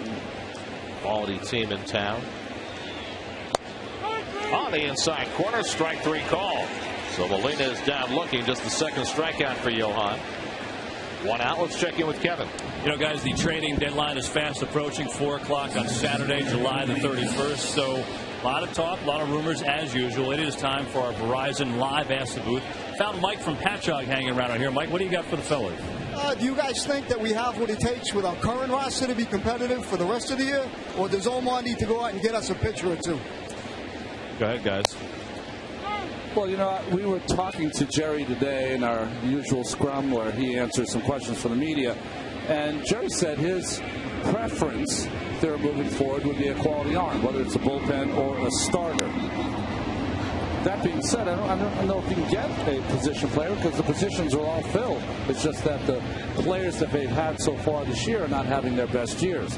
I don't think there's going to be a lot that's going to be done. That's just my opinion. I would like to see another arm, to be honest with you. Another guy in that rotation. Line center field, base hit for Rasmus. So Rasmus, who had been struggling coming into the night, has his second hit of the game. Hit number 10 off Santana. Well, I think there's another question that's also a piece to that, and I've alluded to it the last couple of days, and several other people have too, that where the Mets are in the standings right now is very similar to where they were in 2004 at the trading deadline, when they made the Scott Kazmir for Victor Zambrano trade, and they also traded Ty Wigginton and got Chris Benson at the deadline that year. Now, the situations are a little bit different, but the standings are just about the same. You know, 6 or so games out in the division, 5 or so games out on the wild card. That's where the Mets were then. That's where they are now. The question is, if you are going to add a piece, an important piece, you're probably going to have to give up some chips from your farm system. Yeah. And the question is, are the Mets in a good enough position now to justify giving up a player who they think will be good in the future? Or are they better off marshaling those resources, staying with what they have for this year, see how they do, and then push forward next year? You look at the standings right there, 6.5 back with the Marlins hot on their heels. I'm less inclined to give up young talent. I'm talking about if you can make a deal with some veterans on this team, you can make a move. So you're looking to subtract veterans? Yes. That's different from saying that you're going to trade a prospect to get. But I don't know what those veterans are going to bring in. Yeah. Well, the thing about the Mets veterans, if you're looking to trade, say, an Ali Perez or a Luis Castillo, they carry with them big contracts, and the only thing you're going to get back is another big contract. Well, if you can come out awash on the salary side, you know, we don't know what's going on when the general managers are on the phone. There's no one that knows the complete scoop. But I certainly would not give up on Ike Davis. I mean, there was talk about Prince Fielder and trading Ike Davis to get Prince Fielder. Well, here. I think the report was that when Cliff Lee was on the market, that the Mariners wanted Ike Davis and John Neese. Well, there's no way that the Mets would or should make a deal like that. No way. Ryan is 0 for 1 on a walk. And a fly ball out to left center field. Pagan closing ground. And that's the second out. Well, the most difficult job, one of the most difficult jobs of general manager is to see where your team is trending. Is your team trending to a team like the Mets were 11 games over, 500, pushing to 15, and getting in that 20 to 25 range where you have a chance at a playoff spot? Or are you trending more where you are now, where you're just above 500, keeping your head above water? That's the most important decision you have to make. If that piece comes in, will it propel you to be a team that's 25 to 30 games over 500? Because that's the only way you get in the playoffs. You have to be there. Now the pitcher Garcia fouls one off. And I think that the wild card, as you look at these standings, they can sometimes put a fancy dress on you when you don't deserve to have it. Absolutely true. It certainly does increase the number of buyers, reduce the number of sellers, and jack up the price for any attractive commodity at the trading deadline. And a pop-up. Castillo calling, and the side retired. So Santana takes the Mets halfway through, down 6-2.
And Adam Shine will have an inside look at all the Mets and Yankees' possible moves on the next Loudmouths, presented by Geico, part of the New York Sports Local, tomorrow at 6 only on SNY.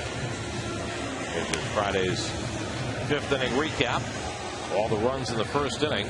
The Cardinals putting up 6 runs and 8 hits off Santana in the first. Mets came back with 2 in the bottom of the first on Mike Hesman's bases loaded double. And that's been it. Now the Mets start the third time around the batting order against Jaime Garcia. Reyes has a bunt single and a run scored tonight. Also struck out 1 for 2. Reyes has now hit in 9 straight games since returning from the oblique injury that cost him the better part of 2.5 weeks.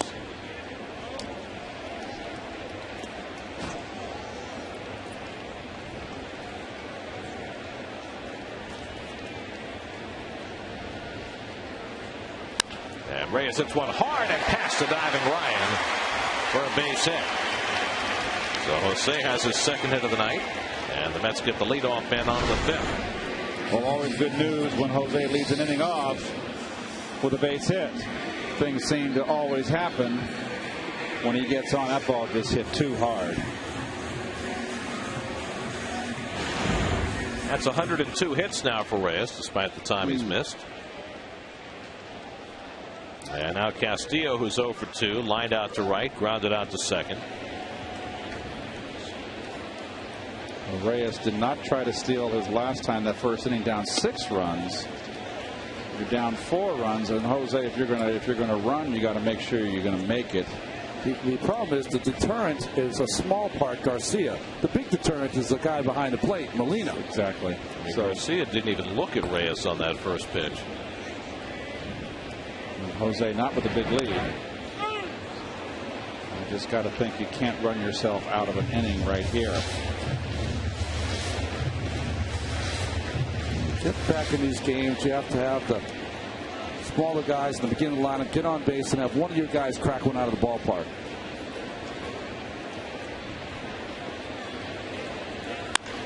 Double play ball right at Ryan. Well, Castillo hit it hard, but right into a 6-4-3 double play, and that erases Reyes. 2 out and nobody on. Well, you know what? That's a big at bat in the paper tomorrow, and a double play hit into, and it's a one-hop shot. 5 feet to the left or right of Ryan. It's a base hit. What can you do? Just shows you how fleeting baseball is. That's the same ball that Reyes hit. Reyes gets a base hit. Luis makes 2 outs. Absolutely. Sometimes it's better to dork him in there. You can't guide the ball once it leaves your bat. Pagano's been on base twice tonight. He walked and scored in the first, and then doubled off Pujols' glove to lead off the third.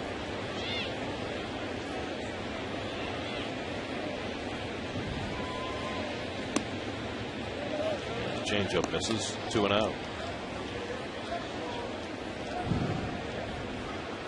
Well, Pagan's got to realize now, hitting third, particularly the left-hand pitcher with the right hitting behind him, that they're going to pitch to him. I don't care what kind of a year he's having. They're going to be, particularly the left-hander, much more cautious with David hitting behind him. Then they're going to come after him. Like a fastball right there, 2-0. Yeah, if you're a left-handed starter, you have to account for David Wright somewhere for the Mets. He's the guy that you can't have beat you. Exactly. So if you're Pagan and you're batting with 2 out and nobody on, you're a guy who's got a lot of speed, but you also have some power. 2-0, you want him to be thinking about driving the ball or trying to get on base? Oh, no, 2-0 is different. So 2-0, you want to down 4 runs, you want to take a pitch. But just early in the bat, you have to feel as though you're going to get a pitch to hit. If you get ahead in the count, you're going to get some fastballs, and he just took 2 of them. And he gets another one for strike 3. So Pagan, after 2-0, never got the bat off his shoulder. And Garcia has his 4th strikeout. 5 in the books at Citi.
Sixth inning, Skip Schumacher leads off against Johan Santana. Schumacher had an infield hit to drive in a run in the first.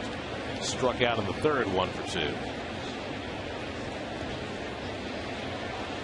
Santana allowed 6 runs and 8 hits in the first inning. No runs and 2 hits since. And a nice ground ball for Reyes to handle. 1 easy out. Let's check in with the studio. Chris Carlin is back, and he's standing by with a New York State Smokers Quit Line game break. Hi, Chris.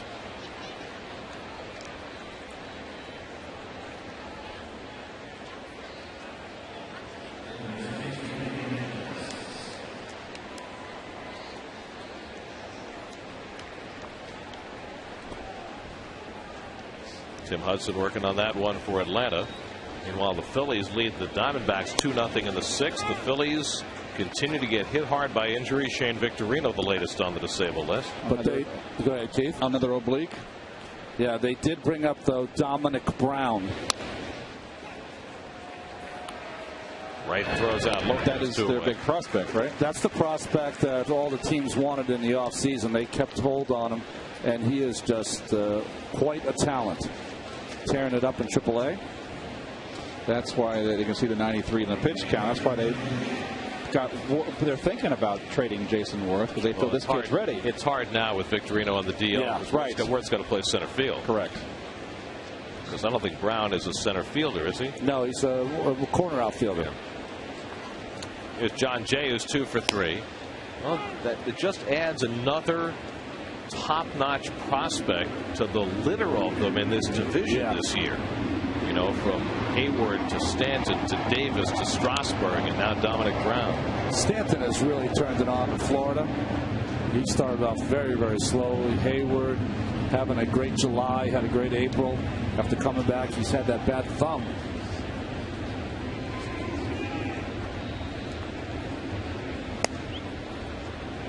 One and 2 to Jay.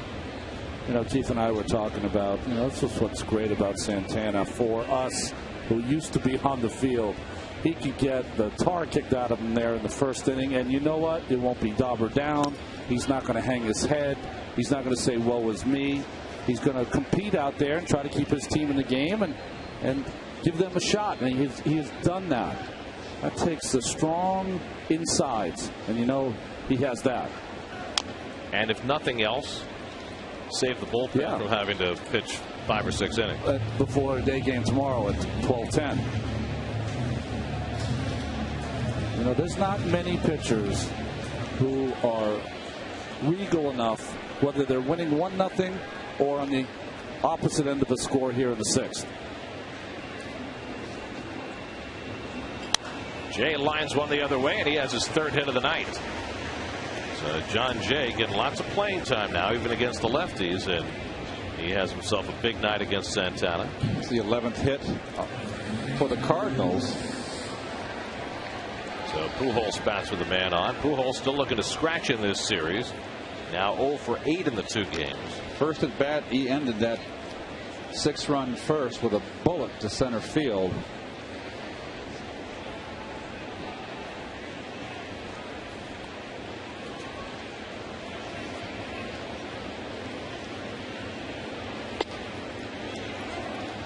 I think of Pujols. I think of the season they won their World Series in 2006 as Manny Acosta gets us up.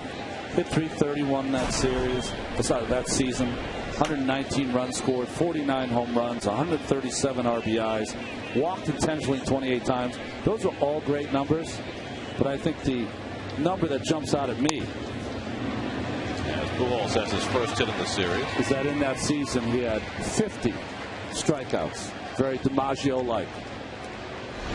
Well, this is a changeup here. No, I'm sorry, it's a slider.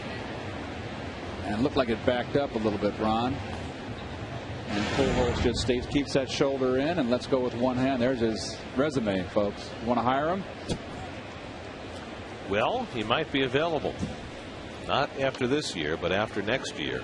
And it's going to be a major source of discussion in St. Louis, just how many dollars you can possibly throw at this guy who's the best player in the game. Got to keep him, don't you? If they can afford him. I mean, they threw a lot of money at Matt Holliday this past offseason. Do they have the resources to pay Pujols that much more? Well, I heard his strategy is he's just going to walk in and talk to William DeWitt Jr., the owner, and shake his hands and say, "Howdy, partner."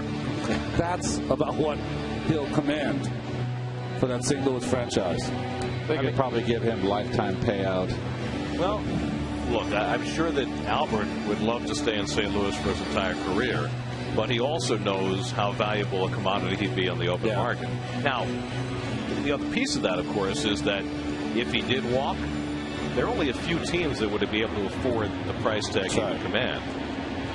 Well, I would like to see, because it's not going to happen too many times in the future, it's nice to see one guy stay with one organization. And St. Louis, who has a history, of course, of having those players that stayed for a long time, all you have to do is think about the man. He's chasing the man in all those numbers, too. We're talking about Stan the Man Musial, of course, the greatest Cardinal of all time, and has held all the hitting records for such a long period of time. And Pujols has a good shot at becoming numero uno. Well, this is almost blasphemy, but if Pujols plays his entire career in St. Louis, I don't think you'd be able to say that Musial's the greatest Cardinal of all time anymore. Well, yes. And you're talking about the guy who, for many years, was the all-time National League hits leader. Yes. But, Pujols is just setting an entirely different standard. Holiday fouls it back. I mean, Musial had, 400 some odd home runs? Yes. Musial had a lot of triples. Yeah. Doubles, triples and doubles. He could fly, but, Musial played for some period of time, obviously not diminishing Stan the Man, one of the greatest players of all time. Old Sportsman's Park was a short little right field porch with a big high screen.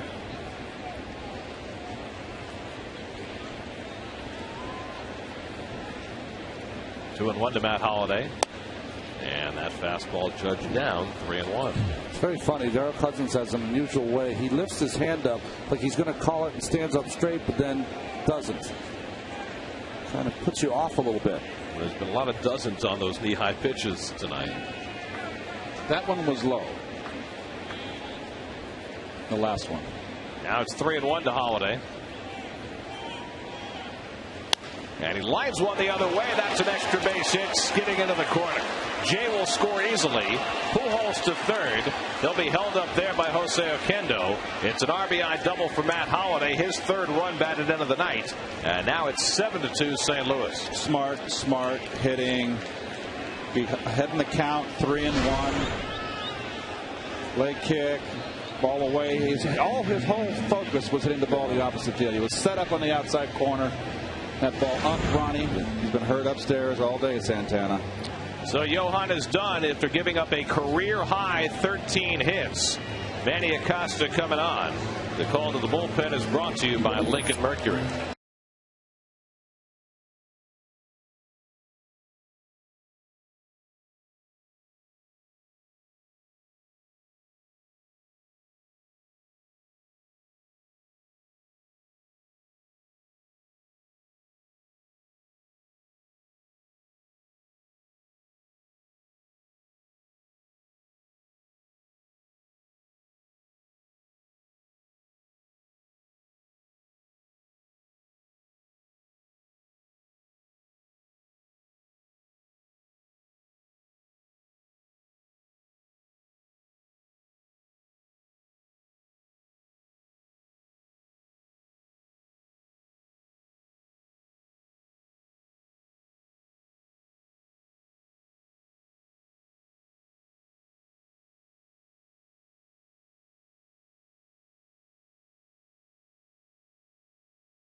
month of July until tonight.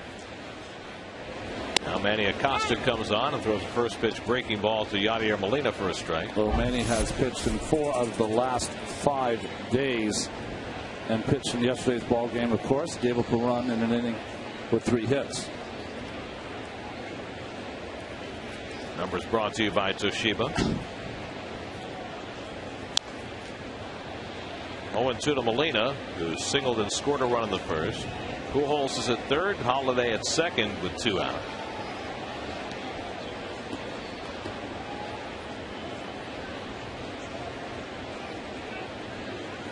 The Mets starters have given up 3 runs or less in 7 straight games, but not tonight. Rough night for Santana.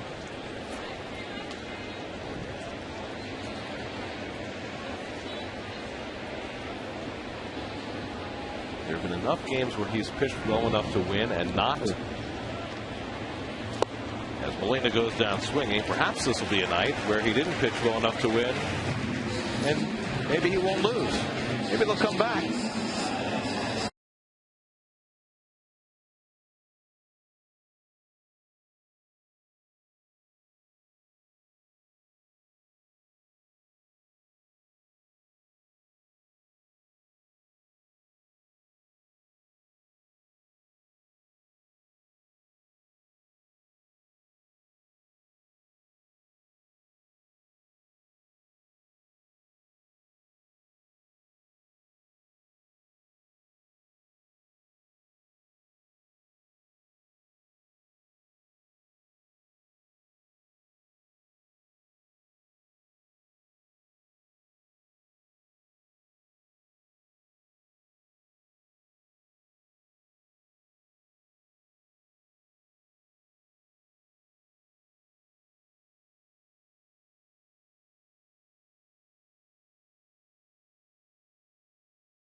Keith Hernandez, already in the Mets Hall of Fame, inducted in 1997. I look old.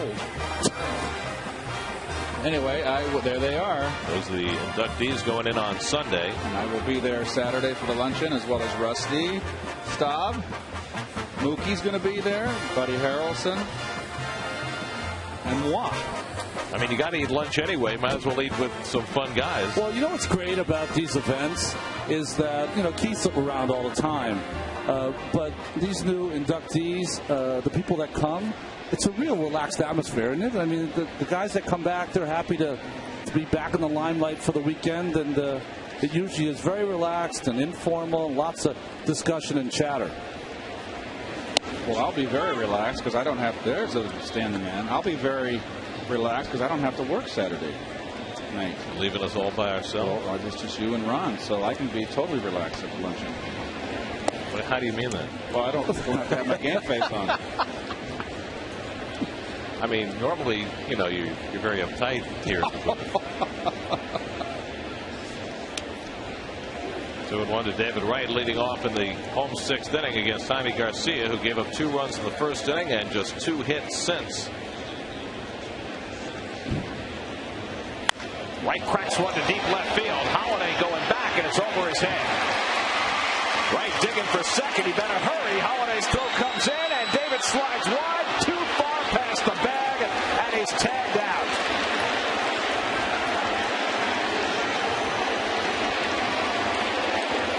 take a look and see. I don't think David ever thought this ball was going out. He's played here long enough to know that ball hit the base of the wall, played perfectly by Holiday, throw a little offline, and let's watch. He busted out of the box, and he knew that wasn't going to get out. He knew it was more of a line drive, and you just can't run yourself out of an inning there when you're down 5 runs. I mean, there's got to be, when you're a hitter who has speed like David does, when you hit a ball off the wall, you don't ever want to stop at first base, right? And Beltran cracks one to deep left field. Back goes Holiday for a look, and it's out of here. Carlos Beltran with his first home run of the season. A 2-run shot, and the Mets have life. The Cardinal lead is cut to 7-3. Did I say 2-run? I had David safe. A solo shot by Beltran for his first home run of the year.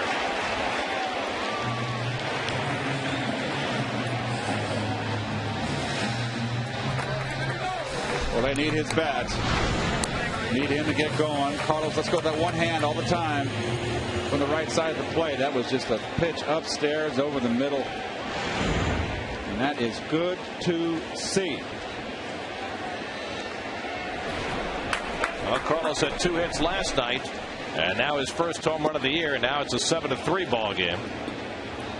Mitchell Boggs getting up in the Cardinal bullpen.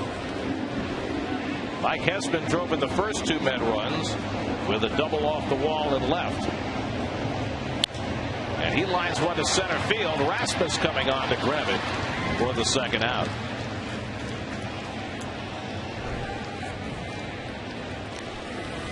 For every home run hit at Citi Field this season, Stuart Rohr and Kinray's Home Runs for Charity program will donate $1,000 to the Mets Foundation. Kinray has now donated $33,000 in 2010. That was Carlos's 274th career home run. Boy, it's been a while since he's had one. September 26th of last year, a little dribbler off the bat of Frank Gore, and Garcia makes the play to end the inning. Beltran's home run gives the Mets a little life. Down 7.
Bigelow Organic Iced Tea is available in 4 refreshing flavors, and by Acura.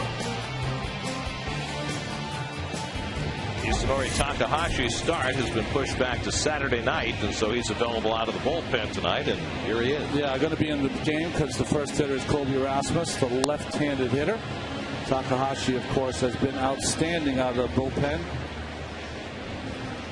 Saturday night, you said he'll go, right? Pitched very, very well in his last start against the Dodgers. Mitchell Boggs up in the St. Louis bullpen. The pitcher due up third in the inning. Looked like in between innings, the manager and pitching coach were shaking hands with Garcia, so I think he's going to be out of the ball game, and that's why Boggs is getting loose.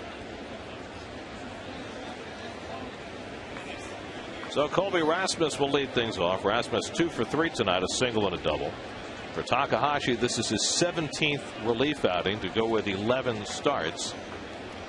Last time out against LA on Thursday, he allowed just 2 runs and 3 hits over 7 innings. Best start he's had in quite some time.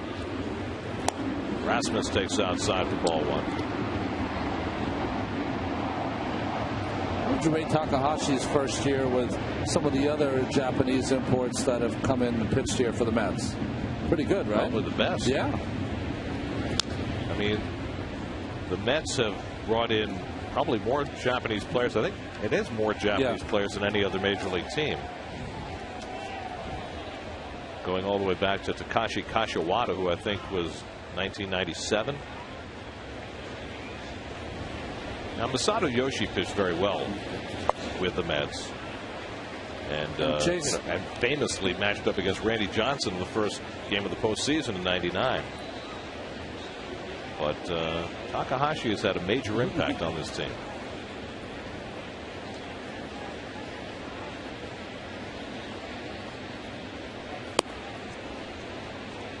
Of course, the most highly touted player the Mets ever got out of Japan was Kaz Matsui.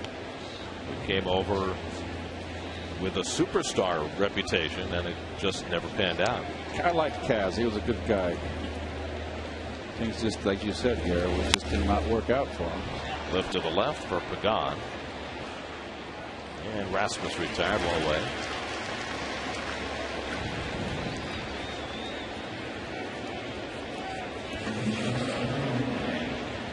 So 1 out. Here's Brendan Ryan, 0 for 2. He was intentionally walked and scored a run back in the first. When Kaz Matsui came, Gary, correct me if I'm wrong, you guys were both here. Was he supposed to be like the Ichiro of the infield coming from Japan? Probably not up to that level. But just below that? Just below, yeah. I mean, I think I'm right that Hideki Matsui and Kaz Matsui both came over the same year. I believe so. And they were, you know, I mean, Hideki Matsui had a big reputation as a home run hitter. But Kaz Matsui was supposed to be on that same kind of, you know, superstar level. Good changeup by Takahashi, 1-1. Well, Ryan has just had a miserable season thus far. He hit so well last year for this club. Was a spark plug. Look how he's almost like he sits down. Upright upper body, straight upright from the waist up, but just bent at the legs. Usually when guys crouch, they bend at the waist a little bit too. He is almost like he's doing squats. A la Jeff Bagwell in his prime when he used to squat. Much bigger guy. Yeah. Well, you have to be strong to hit like that. Ryan fouls one back. My problem is that he starts in a squat there, but then rises straight up. It's a lot of movement. Your head's bobbing. Why don't you just eliminate that move and stand straight up? It's hard to make a leopard change his spots. Yeah, you're right. Ryan had a good year at the plate last year, but it's been a real slog for him this year, hitting 199 at the moment. Big wide spread like most hitters we see today. Legs wide spread. Like pull holes. And a changeup gets him. Takahashi has his first strikeout. 2 out. This has been, I think, his signature pitch all season long, is that real good changeup that fades away. Just never gets there. Lunging is Ryan. So now Tyler Green will bat for Jaime Garcia, who leaves after 6 innings and just 87 pitches. But as you noted earlier, Ronnie, they have been trying to nurse Garcia's innings. Guy who's 2 years removed from Tommy John surgery.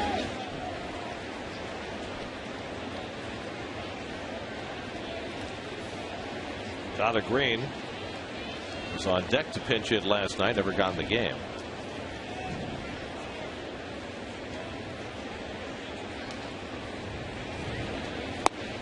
Well, 0 for 2 as a pinch hitter.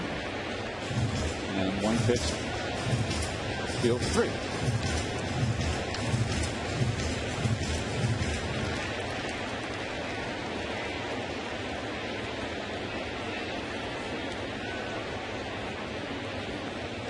And he's down swinging. Good inning for Takahashi as he strikes out a pair. 7th inning stretch time. 7-3 St. Louis.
Remember, all Mets games on SNY are available in HD, presented by IOTV. And if you're not near a TV, listen to every Mets game on Sports Radio 66 WFAN. Don't forget the noontime start tomorrow with R.A. Dickey pitching against Blake Hawksworth.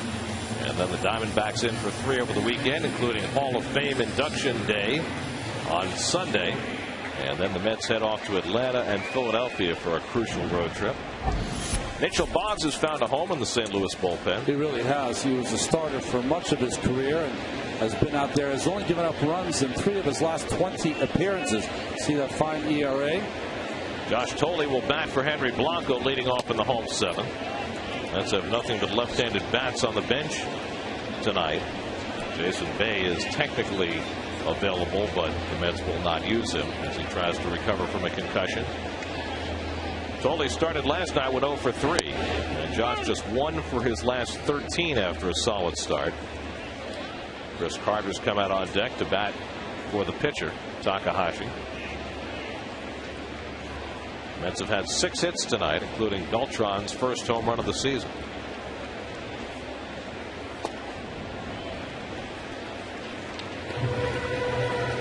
Jaime Garcia went 6 innings, allowed 3 runs, 6 hits, 3 walks, 4 strikeouts, and a home run, and has a chance for his 10th win tonight. Homer descends up in the Mets bullpen.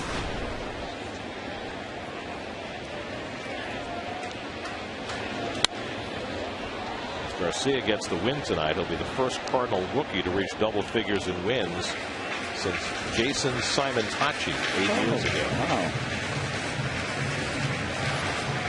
The last Cardinal rookie to win 10 before the end of July. Alan Bennis in 1996. The younger brother. Boy, he had a great arm. He just got hurt early in his career.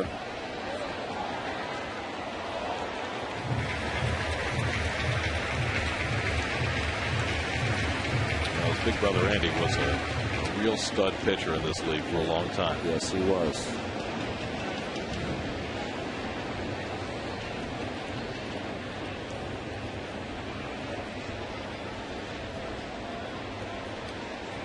Two to Tolle, and he slaps one toward the hole, cut off by Lopez. Boy, Lopez has just had a real fine series thus far at third base. He has made all the plays. Not an easy chance right here. He's got soft hands. He does, doesn't he? Yep. More of a middle infielder most of his career, but has adapted over that hot corner very easily. So 1 out. Now Chris Carter bats for Takahashi.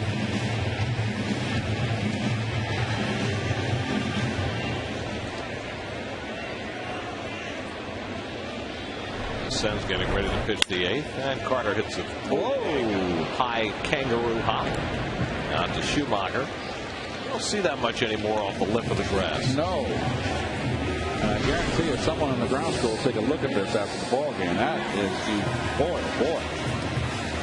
Wow. I mean, those lips are so much flatter to the dirt than they used to be. They're flush now with the dirt. It used to be that there was always a big drop-off. Grounds crew does such a great job here. I tell you what, there's hardly any bad hops. Even that old Shea, I had complete, utter confidence in that infielder. I had the field off. You wouldn't mind them having those chains go over the field 3 times like they do now, would you? I would have liked that. I wouldn't have had to do my own gardening out there. Reyes is 2 for 3, a bunt single in the 1st, single to left in the 5th. I don't remember Mitchell Boggs throwing this hard, but out of the bullpen, he found a home. I mean, when he was a starter, it's more like a 92, 93 mile an hour fastball. That was Jason Mott that you thought that was the hard thrower, and Boggs had the big curveball, right? Reyes pops one up into shallow center, and Rasmus settles under it, and a 1-2-3 inning for Mitchell Boggs. 7 in the books at Citi Field, 7-3 St. Louis.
New York as we go to the 8th inning.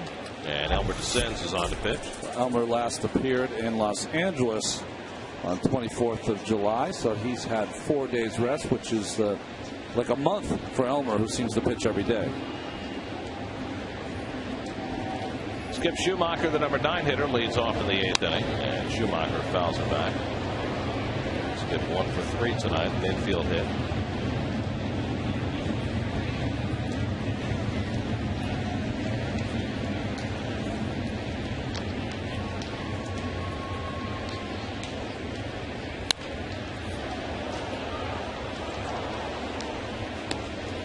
Washington, the Braves continue to lead the Nationals 3-1 in the 8th. But all anybody's talking about in Washington today is the condition of Steven Strasburg after he got scratched from his start yesterday. What condition his condition is in? Exactly right. Kenny Rogers, fifth edition, first edition, right? Yes.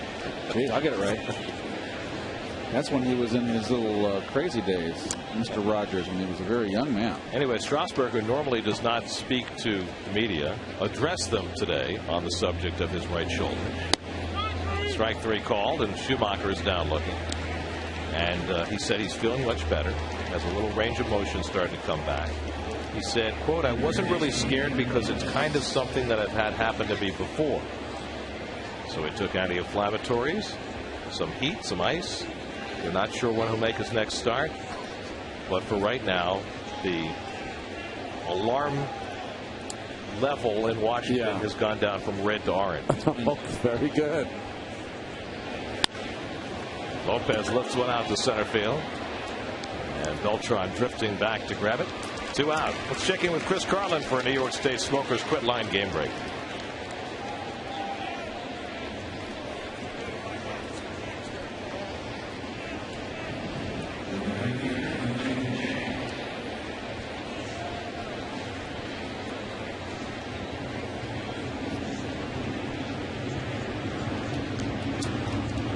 It's going to be the routine 9 innings for him, right? John Jay looking for his 4th hit of the night. 3 singles against Santana, and he takes a strike from DeSenz. Well, Halliday's been featured in the paper with a few Larrys now this year. Not all of his doing. I understand. Well, you know what? Because he pitches so deep into games, Santana now has had, 8 no decisions coming into today's game. So he's always going to get the decision, and a lot of times he didn't get the support. He got the same support that Santana has in his no decisions. That's not a lot. But, when you get a guy like that, you get him because he's going to save the bullpen. He's going to pound your innings. He's going to make his start every 5th day. And he's going to win between 15 and 20 games. 7 complete games this year. Nobody else in the league has more than 4. 1-2-3 inning for DeSenz. We head for the bottom of the 8th. Mets running out of time, down 7-3.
the MVP that season. Dennis Reyes up in the Cardinal bullpen. Bobby Parnell throwing for the Mets as we start the bottom of the 8th. Mitchell Boggs, who got the side out 1-2-3 in the 7th, stays on to face Luis Castillo, who's 0 for 3 on the night and takes a strike. Castillo, Pagan, and Wright, with the Mets down by 4 runs. Cardinals put up a 6th spot in the top of the 1st inning off Johan Santana, his worst 1st inning ever. Slapped the other way, and Holiday can't make the sliding catch. Shades of the playoffs last year. That's the ball he dropped against the Dodgers to cost the Cardinals a win. Well, he's not the greatest of fielders, outfielders, that's for sure. He is an offensive player, and that's a plank. Notice though, his eyes aren't on the ball. Got to look that ball in. They scored that a base hit, I guess because he was sliding.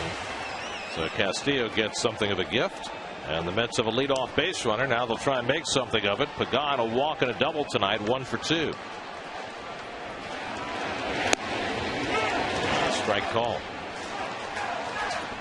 Well, Boggs, excuse me, Ron, he's got one of those fastballs. If you're a left-hand hitter, it runs away. He's 3/4. It runs away flat.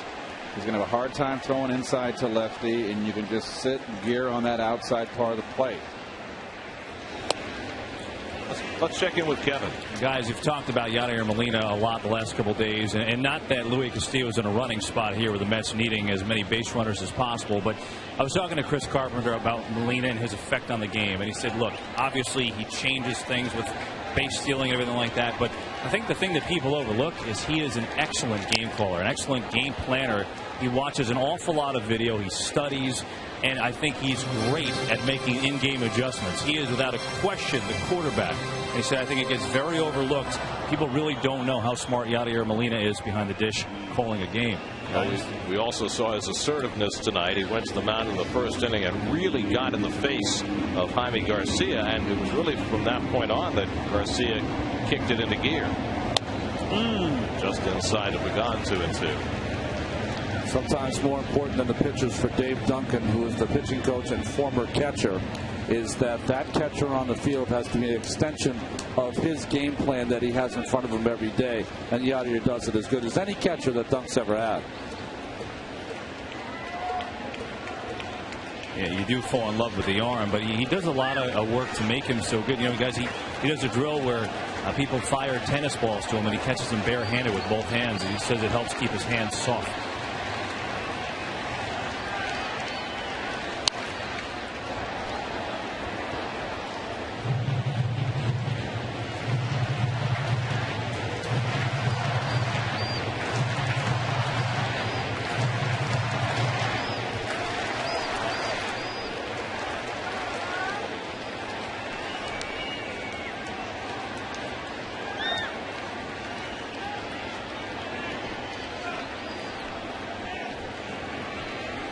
Two and two to Pagan. And he cracks one in the air to deep right center. Back goes Jay to the wall. It's out of here. Angel Pagan with a 2-run homer. And now the Mets have cut it to 7-5. Number 9 for Angel Pagan.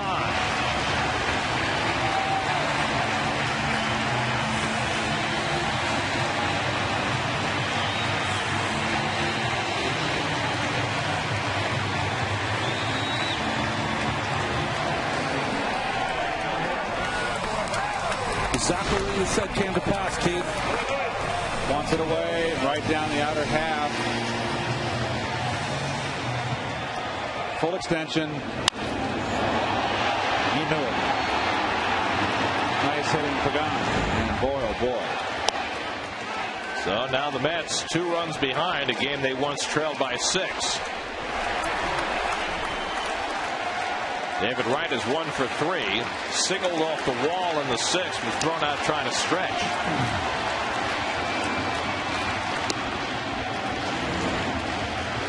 Wants it away. Oh boy. Right there. Nicely done, Angel. It's only the third home run Mitchell Boggs has given up this season in 46 innings of work.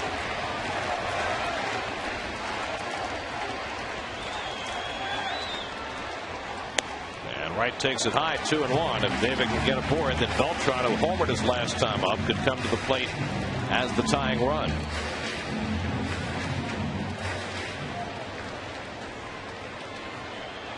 Kind of an ominous start to this inning. The botched botched line drive off the glove of Holiday.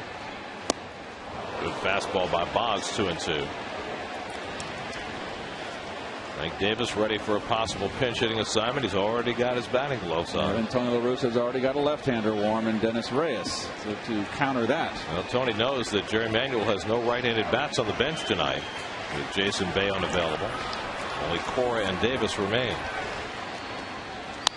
Bouncing ball toward the hole. Ryan on the backhand. Now the throw. Safe. Cardinals thought they got him. DJ Rayburn, a minor league call-up, making the call at first base. And David Wright with an infield hit. I thought he beat it here.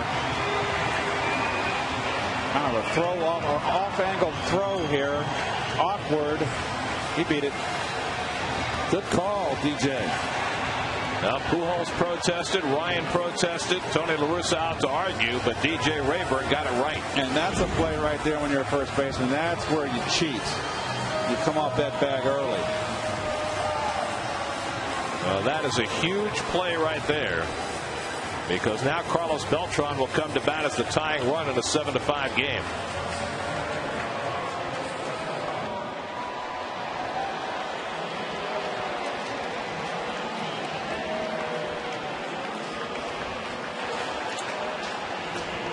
Beltran homered batting right-handed in the 6th inning. Well, nice high fastball, jumped all over it. First home run coming in his 11th start. And now he'll be batting left-handed, his better power side. Dave Duncan out to the mound. So La Russa's been out to argue, and now Duncan out to discuss.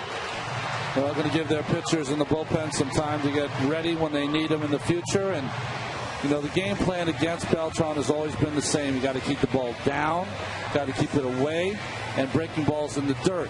If he throws the same kind of pitch he threw Angel Pagan, that is right in the power area for Carlos Beltran. And it'll make for a special game when you can go from either side of the plate, or a chance to. So Boggs, who retired the side in order in the 7th, as Dennis Reyes waits around, has given up a base hit that should have been caught, a 2-run homer, and then an infield hit on a close play that proved to be correct.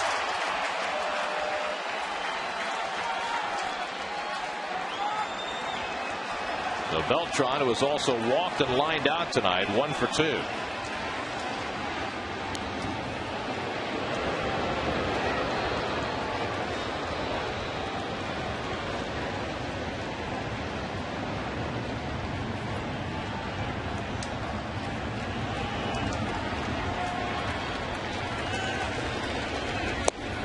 Beltran takes a fastball wide.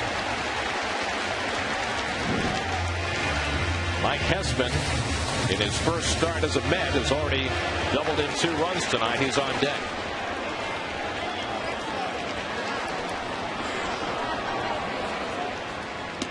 Two and 0.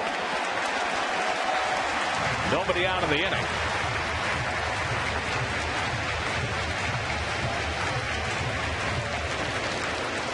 La Russa may want a right-hander to get up quickly alongside Reyes. Good pitch to hit right here. 2-0 to Beltran.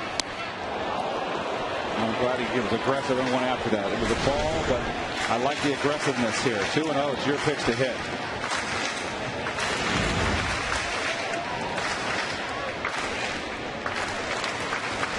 Think left center field right here. Pretty much straight up in that outfield. And Beltran had a good rip at that fastball. 2-2. Mason Mott trying to get ready quickly with the right-hand batting Hessman on deck. And Jeff Francoeur behind him.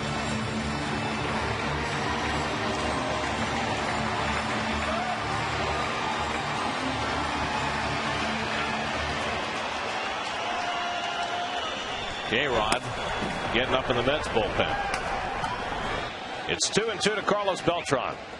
And he struck him out with the fastball. So Boggs comes from 2-0 to get Beltran for the first out of the inning. Pretty impressive right there. Well, he got behind him. 2 fastballs down and away. But then the 2-1 aggressive approach by Beltran, a pitch upstairs. That was his pitch to hit. And that pitch beat him. All fastballs. Tony wants to know if Mott can get ready this quickly. And so Molina's going to come out to the mound to buy some more time for Mott, the former catcher out of Iona College in New Rochelle. We can throw it 100 miles an hour. Although the way that Boggs just kicked it into gear against Beltran, they're very similar pitchers, aren't they? Yes.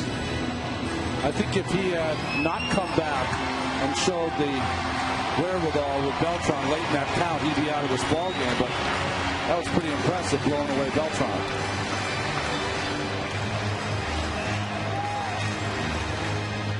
So now Hessman, the tying run at the plate. 18 home runs in the minor leagues this year.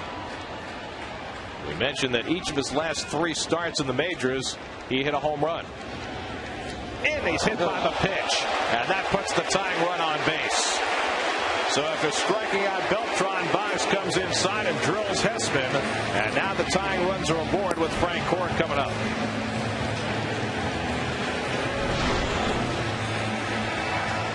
Here comes LaRussa. That ball runs in.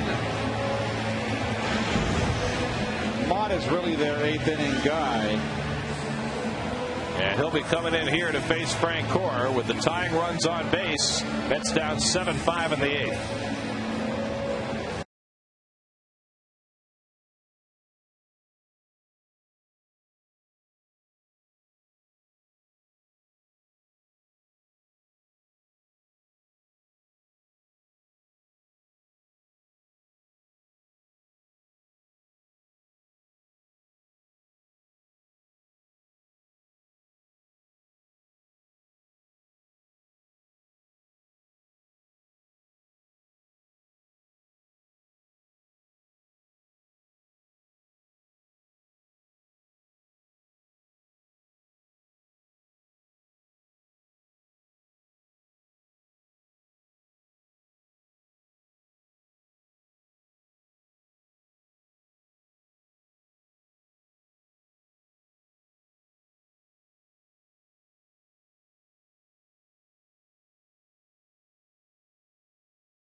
That's the Cardinals here at Citi Field. Mets Cardinals coverage begins tomorrow at 11:30 a.m.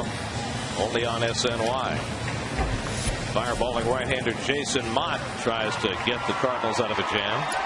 Well, Mott this season, you can see his 44th game, 14 walks in only 41 2/3 innings, and he's given up 5 home runs. Numbers brought to you by Harris. You saw that 172 batting average against for right-hand hitters.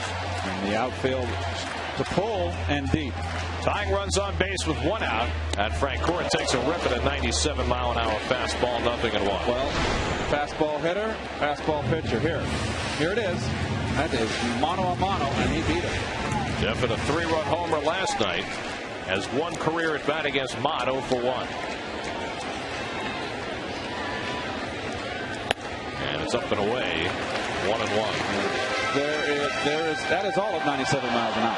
Let me tell you, you can tell the guys that really have that extra mustard on TV. You can hear the pop of Molina's glove up here. That fastball is sizzling. I mean, Boggs threw 97, but this looks like a harder 97. Oh, away, 2-1. You got left-hand hitters after Frank Gore with Tolley on deck. And then the pitcher's spot due, and that's probably Ike Davis. So this could be a one-batter affair for Mott, with the lefty Reyes waiting around in the bullpen. Frank Gore have one more 3-run bomb in him.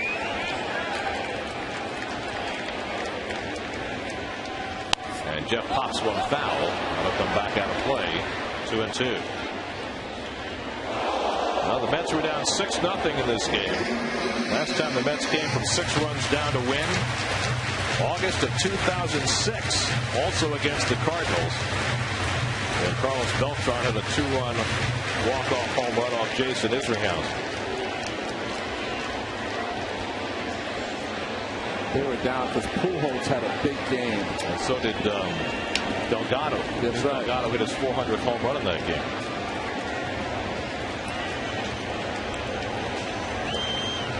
Two to Jeff Frank Gore. Out of the way. The Mets twice this year come from 5 runs down to win. Nice catch just off to our right. Bumping the roar. Well, he's throwing this hard. Everything's away. Boy, shoot that right center field gap. And that's a big gap, folks.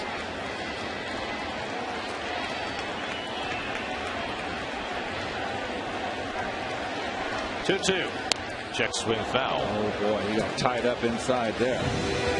That'll make you think. This was the call. It's gone away so much. We watched the converted catcher for the Dodgers, Kenley Jansen, who throws like a pitcher. Mott still throws like a catcher. He does. Very short arm. Gets that ball right in front of him. Clears that head to the first base side so he can have that whip-like effect.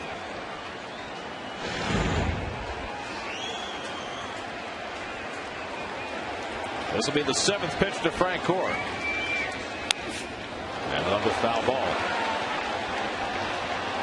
Jeff getting a chance to play with the concussion suffered by Jason Bay. Took advantage last night and trying to come through in a big spot tonight. Arnell and K-Rod both staying loose. Arnell if the Mets don't get anything further here. K-Rod if the Mets at least come back to tie. Remember in that Sunday game against the Dodgers when Jansen got his save, Frank Gore took a great at-bat in that game also.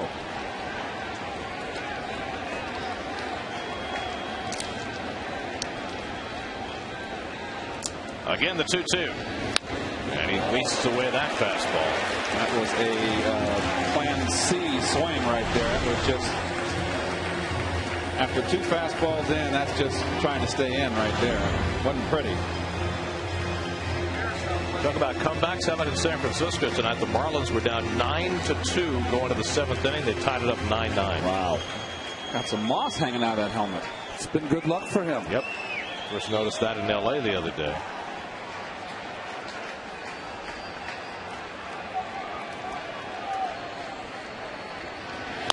And Frank Gore bloops one foul.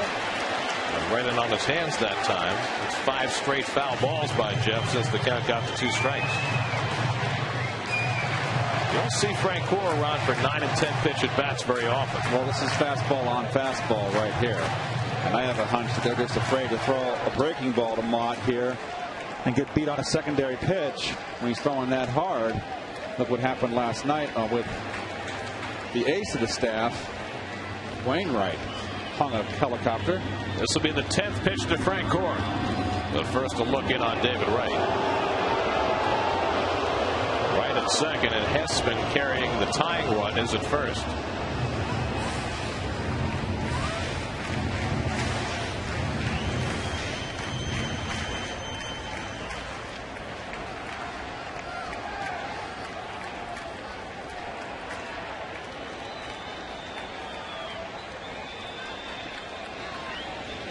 And Francoeur hits one in the air to left field. It's playable for Holiday. And the Mets have 2 out and 2 on for Josh Thole. Well, that's a case right there, folks, where if he didn't get that, there comes Tony. They didn't get that fastball in. He got it in. That'd have been a 3-run shot. This is on the black,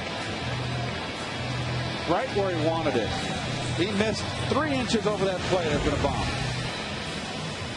So Mott faces one batter, wins a protracted battle. Now Reyes comes in to face Thole. We'll be right back.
Josh Thole up for the second time, grounded out to third base as a pinch hitter in the 7th and stayed in behind the plate.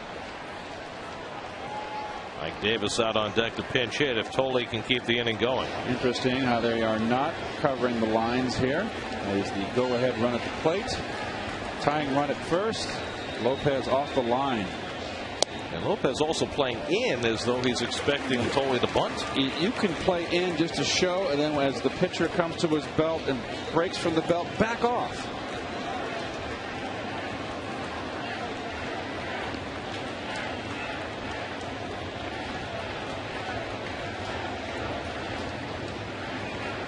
Tying runs aboard with 2 out.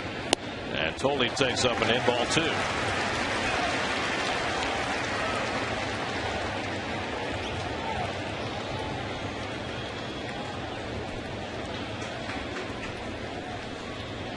Right at second, Hessman the tying run at first. And Thole takes ball 3. It looked like a strike. Well, he hasn't called that low strike all night. Thole's had only 4 at-bats against left-handed pitching since being called up. 1 for 4. Only La Russa on the phone. And they'll get somebody else up. After the 2 left-hand hitters, Thole and possibly Davis, then you'd have Reyes. So now it's 3-0, and Josh will take a pitch. And it's too high. Ball 4, and the bases are loaded. So now the tying run is pushed into scoring position. The potential lead run is on base. And Ike Davis is coming up to bat as a pinch hitter. And the one thing you did not want if you're Tony La Russa is having a power bat up here right now. You had Thole, basically a singles hitter, line drive hitter. Now you got to worry about one swing, and you lose. Now McClellan quickly up in the bullpen for the Cardinals. Ike Davis is 0 for 1 as a pinch hitter this year. He's been playing every day. Of course, he's had some big home runs against left-handed pitching this year. Notably the 2 he hit off Jonathan Sanchez here at Citi Field. And batting a very respectable 274 against left-handed pitching is Ike. So here we go. Bases loaded, 2 out. Mets down 7-5 in the 8th. And Davis takes up and in. That's 5 in a row out of the strike zone from Dennis Reyes. Jeez. Well, we're coming up on the 1-year anniversary of the Mets' last Grand Slam, August the 1st of last year. Angel Pagan against Arizona. Good pitch to hit here. And Ike pulls one toward the hole, base hit. Right is in to score. Hessman being waved home. The throw by Jay to the plate, cut off. No throw to third. The Mets have tied it up.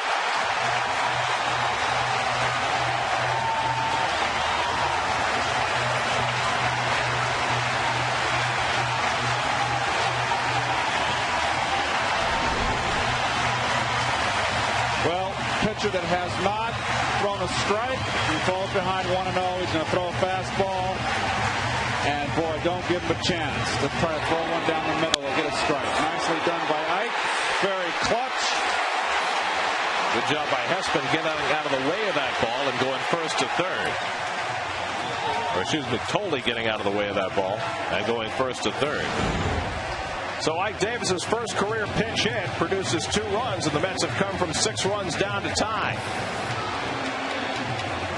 So we talked about it earlier. Johan Santana has had so many starts this year where he's deserved to win and gotten either a no decision or a loss. Well, today he deserved to lose, and he gets a no decision. The Mets have gotten him off the hook. Pitching change.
Cardinals last season came to the spring training as a candidate for that 5th starting position, but he has been invaluable this season in the bullpen. Mets have scored 4 runs in the 8th to tie. Tolley the lead run now at 3rd, and Davis at 1st with 2 down. Jose Reyes the 9th man to bat of the inning. Jose 2 for 4 tonight. And a breaking ball misses badly for ball 1. Well, Reyes came in to face the 2 left-hand hitters. He walked Tolley on 4 pitches and then gave up the tying hit to Ike Davis. And Jose fouls one back. 1-1. All 4 runs in this inning are charged to Mitchell Boggs, who began the inning by giving up the line drive off the bat of Castillo that Holiday dropped in left field. It was scored a hit, but it certainly should have been an out, and that set the wheels in motion. Pagan followed with a 2-run homer, right with an infield hit. Hessman was hit by a pitch.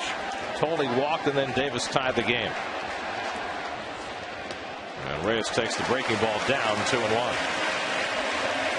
Castillo, who got it all started, is now on deck. Reyes trying to chase Tolley home from third with the lead run.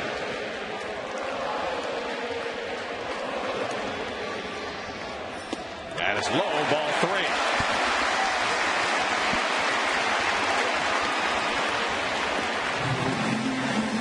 Cardinal pitchers have now walked 5 in this game and hit a batter. They walked 5 last night, too. Mets broke out of their offensive doldrums last night with 8 runs. Tonight they fell 6 runs behind before they came to bat, but they fought all the way back. Check swing, but he went around. You got to get help. Don't get yourself thrown out of the game. Don't lose your focus. And Jerry Manuel's got to come out to save his shortstop. You don't want to lose your focus because your thing is, okay, you called that swing, that's fine. I get a chance to drive in the winning run, right? He wasn't even close to swinging. He got it right. Now just take a step back. It's the go-ahead run on third. Harold Cousins calling that himself from behind the plate. Now it's 3-2. So Davis will be in motion from first. And Reyes takes a breaking ball, ball 4. Very close pitch. But now the bases are loaded for Castillo. Let's see where it missed. Oh, it was outside. It's close, not even close.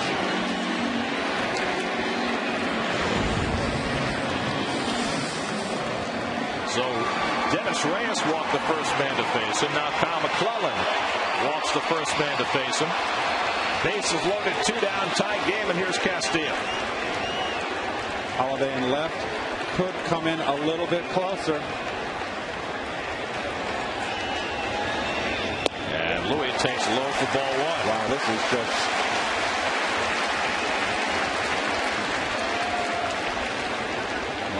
Tolley, Davis, and Reyes, the base runners. 4 runs are home in the inning. Castillo 1 for 2 in his career against McClellan. And Louis takes a strike, 1-1. You better throw a strike to Louis because he'll work a walk with the best of them. Castillo, the 10th man up in the inning. Holiday dropped his line drive for a base hit to start the inning.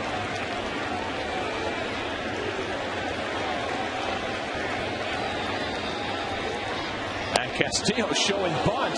And that was a strike. And Molina blocked the umpire. Watch him block, but he blocks the umpire. Well, maybe I'm wrong. No, he did not. Might have been inside. Castillo, I think, just takes it all the way, but he had Tolley scrambling at third base. I don't think Josh knew exactly what was going on. 2 outs, Josh. Just run.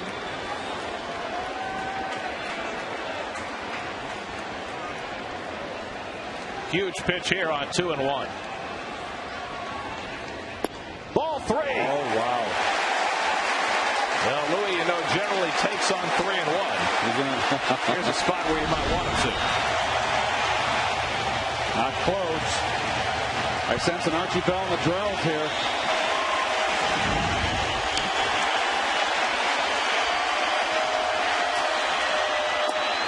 Strike call, 3-2.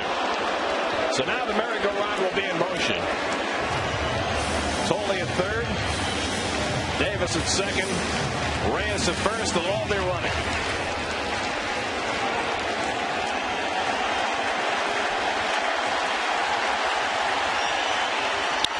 Slap to short. Ryan's got it, hesitates, and gets Castillo to end the inning. The Mets rally for 4 runs to tie it. Pagan a 2-run homer, Davis a 2-run single, 7-7 in the ninth.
game? Well, pitched in yesterday's ball game, went an inning and struck out 2, but has to go through Pujols, Holiday, and Molina. Pujols had been held hitless in this series until his last at bat, when he singled in the 6th inning against Santana. Matt Holliday then delivered a 2-out RBI double. That made it 7-2 at the time, and the Mets have come all the way back. And Pujols takes the strike. Boy, that St. Louis bench is hooting on Darryl Cousins right now. They all see Tony. He is having a bad day, Cousins. 0-2 to Pujols. Well, the Mets bullpen has been terrific again tonight. 2 1/3 hitless innings. Manny Acosta struck out the only man to face him. Elmer descends through a 1-2-3 7th, or Takahashi a 1-2-3 7th, and descends a 1-2-3 8th. Bullpen over the last 8 games has been outstanding. But now a heavy task for K-Rod here in the 9th against the heart of the Cardinals batting order.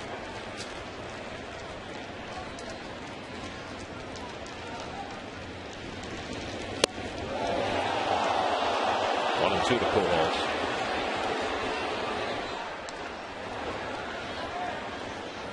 With Holiday and Molina to follow.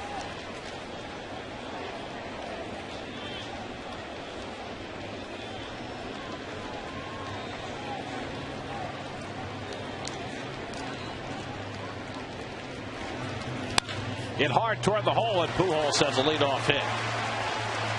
Second hit of the night for Pujols. And the lead run is aboard with nobody out. You're a little bit surprised Ike didn't stay in to play defense after pinch hitting? I am surprised, especially when you tie it up. Right-hander in the bullpen, Franklin is the closer. Here's Holiday, who has a 2-run homer and an RBI double tonight. You just began to wonder if Jerry wants 2 innings out of K-Rod tonight.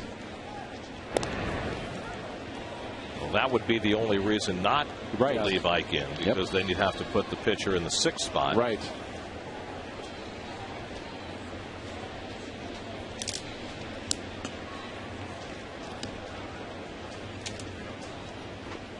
And the breaking ball popped up.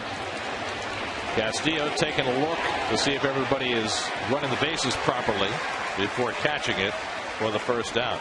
Keith, not every pitch is perfect that makes outs. That'll get you outs. You were absolutely right, Ron, and that was a hanging curveball right here, and Holiday missed it. So 1 out and 1 on, and now Molina, who is 1 for 4, singled and scored back in the first, but he struck out his last 2 at bats. Last time he came up with runners at 2nd and 3rd and 2 out, and really a chance to put the game away for St. Louis, but he was struck out by Manny Acosta.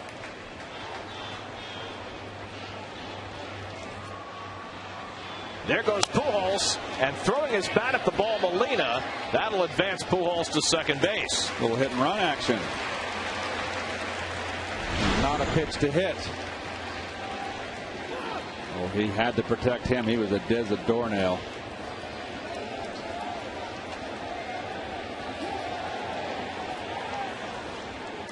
So now the lead run is in scoring position with 2 out. Colby Rasmus at the plate, left-hand batter. Then you've got the light-hitting right-hand hitter Brendan Ryan due next. And it looks like the Mets are going to intentionally walk Rasmus. Ryan Franklin hoping for a save opportunity up in the Cardinal bullpen. You got the switch hitting Aaron Miles and Randy Wynn on the Cardinal bench. Miles started last night at second base and went 1 for 4, but Ryan for the moment still in the on-deck circle. Rasmus had been ice cold coming into tonight, but he's got a double and a single. And Miles has a helmet with him. You've got the shortstop Ryan due up, and then the pitcher spot behind him in the 8-hole.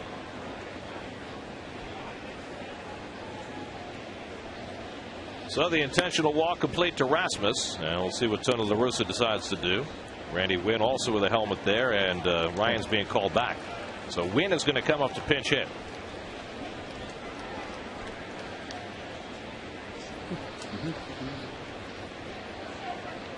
Wynn is 2 for 11 pinch hitting this year for the Cardinals. Home run and an RBI. The right move. You've got a veteran here. He's been in this situation before.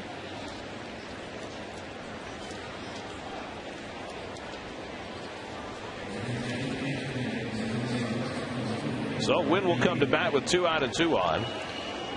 Wynn has decent numbers against K-Rod in his career, 4 for 14, including a home run. Wynn, who started his year with the Yankees, didn't hit much, was let go.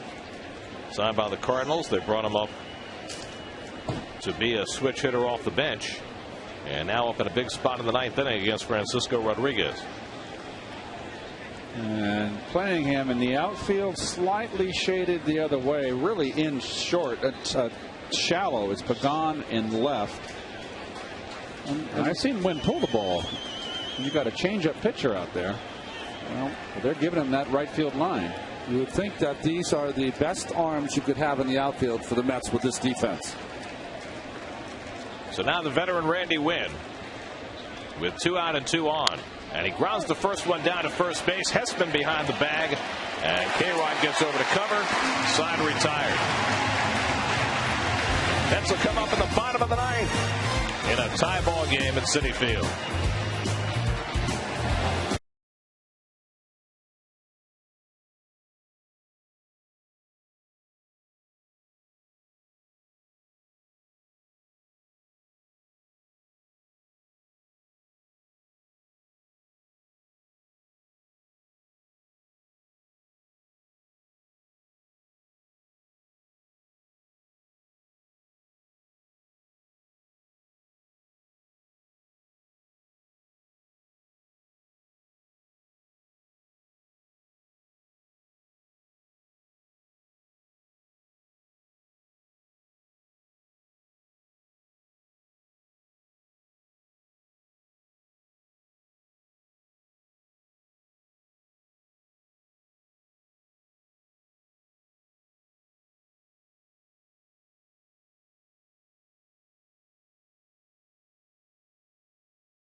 R.A. Dickey on 3 days rest despite tweaking his leg in his last start. Blake Hawksworth gets the start for the Cardinals.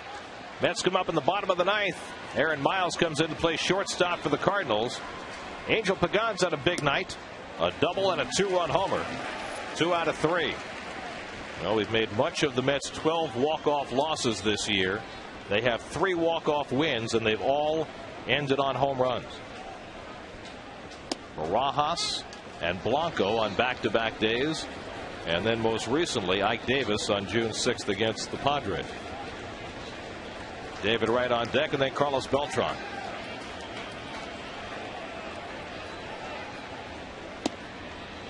Two and one now to Pagan. These Cardinal relievers all sporting those bushy beards. Boy.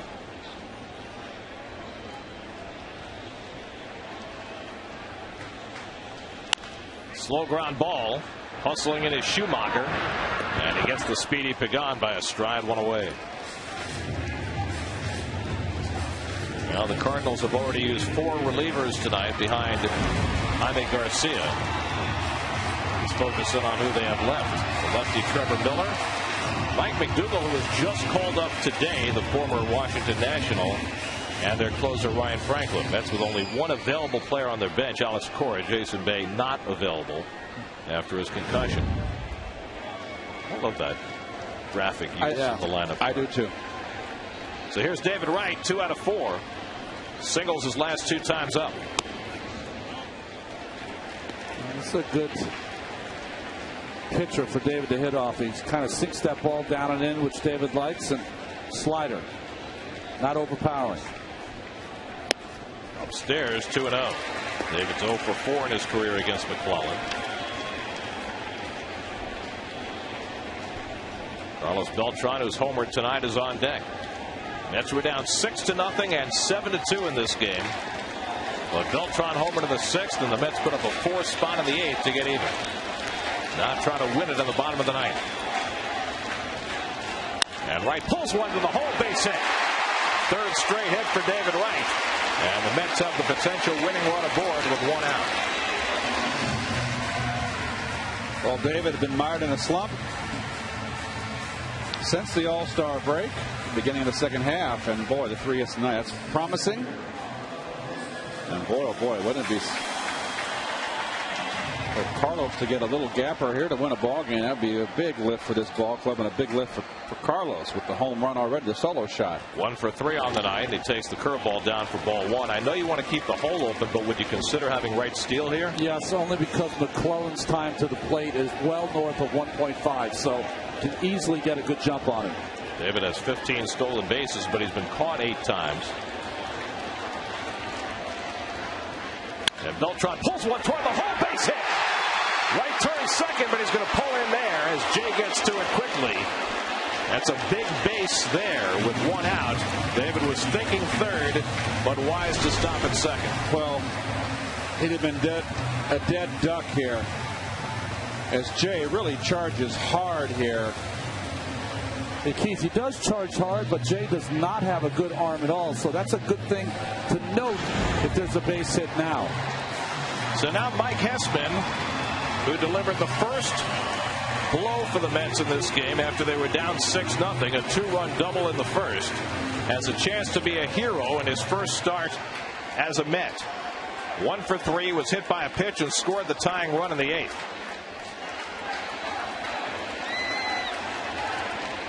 And Hessman takes a fastball for a strike. Mike Hessman's 38th career start, spread over 5 different years. 32 years old, dominated AAA pitching for years.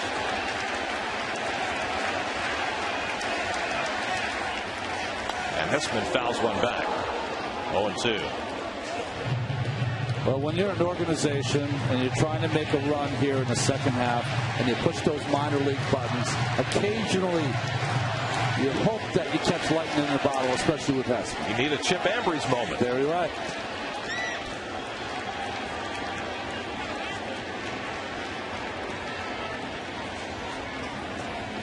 The Coleman ahead 0-2. And the breaking ball in there for a call, strike 3. So Hessman down looking for the second out. Well, the curveball's supposed to be away, and it starts at his shoulder and breaks on the inside corner. Freezes him up. Unintentional. So now 2 out and 2 on, and it's left to Jeff Francoeur, who had the big blow for the Mets last night. 0 for 3 and a walk tonight. Had a great battle his last time up against Jason Mott. Worked a 10-pitch at bat before finally flying out. And McClellan, who throws his best pitch is curveball, but who throws 91 miles an hour, it's going to seem like a changeup to Francoeur after Mott. Francoeur 1 for 2 in his career against McClellan.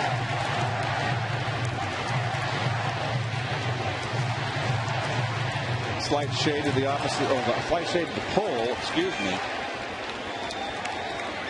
Holiday and Jay, not very good arms. Rasmussen center, outstanding arm. And they're playing, Jay's playing in shallow because of the arm. And the breaking ball down, stopped by Molina. 1-0. That's of all the speed they need, and right at second, representing the winning run. Braves have won tonight. The Phillies have won tonight. The Giants blew a 7-run lead, but then beat the Marlins 10-9. And the Mets trying to come from way back.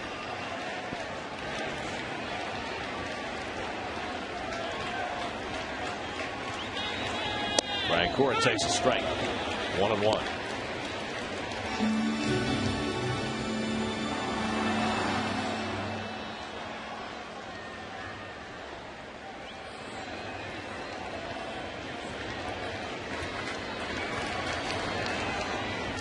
And another good stop by Molina. 2-1. That one could be home already. Well, is there anyone better than Yadier Molina? Not only does he block balls, but he just smothers them. They don't go anywhere. Gore has been very patient his last couple of at-bats, getting himself into good counts. 2-1 here.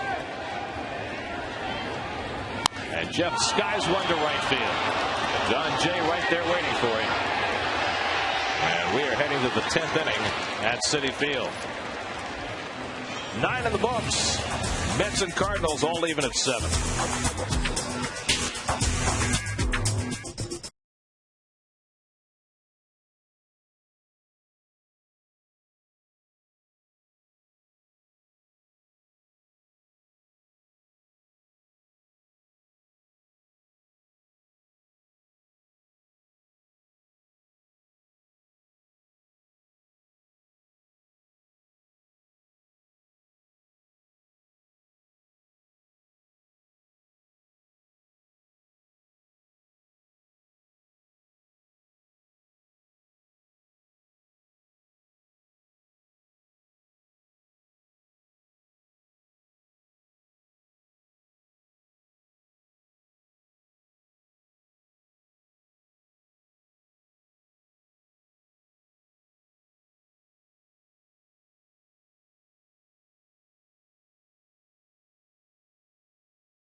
Second inning of relief after working around a leadoff hit in the 9th. Ryan Ludwig pinch hitting for the Cardinals. Started last night, had 2 hits. Recently back off the disabled list, coming off a calf injury, and that's why he didn't start tonight. You would think, right-hand hitter, power hitter, he'd start against Santana, but they're playing him 2 days out of every 3. 5 for 12 since coming off the disabled list. Skip Schumacher on deck, then Felipe Lopez in the 10th. And a good breaking ball by K-Rod. 0-2. It's the 7th time this year that Francisco Rodriguez has worked more than 1 inning. Mets are 4-7 in extra inning games this year. The Cardinals are 3-5. And Ludwig fouls it away.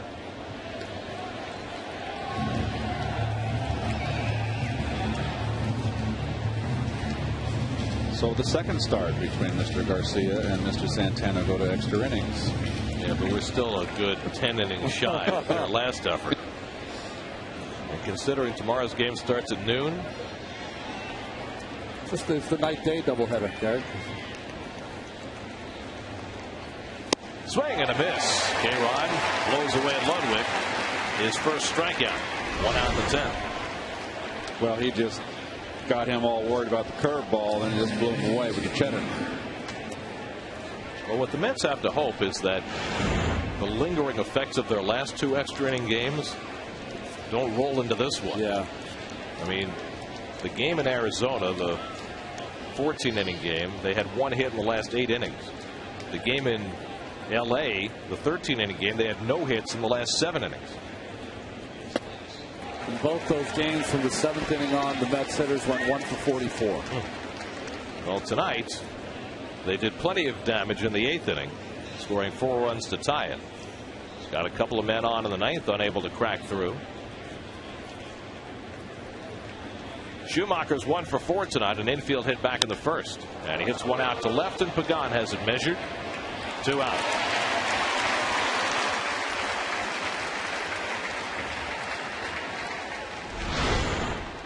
Now this whirling dervish of emotion by Francisco Rodriguez. All of his 180, 85 pounds put into every single pitch. You know, Gary, Keith, you're talking about it on the road struggles. 15 runs now against this Cardinal pitching for the New York Mets the last 2 evenings. That's like a whole road trip worth for the Mets. It's amazing, isn't it? The difference in this team's performance in this ballpark. Here's Felipe Lopez with 2 out. Takes the changeup for ball 1. Lopez 2 out of 5, singled twice in the 1st inning.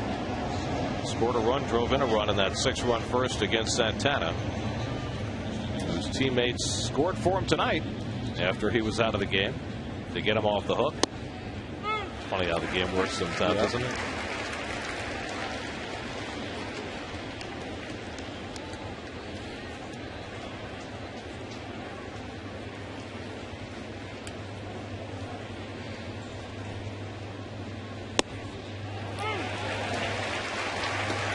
K-Ron with the changeup gets ahead 1-2.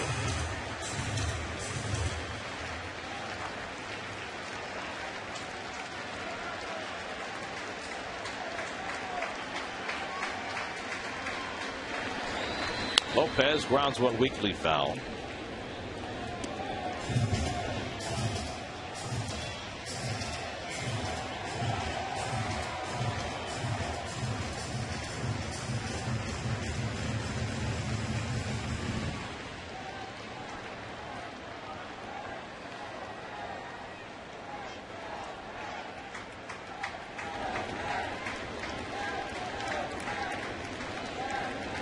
Again, the 1-2.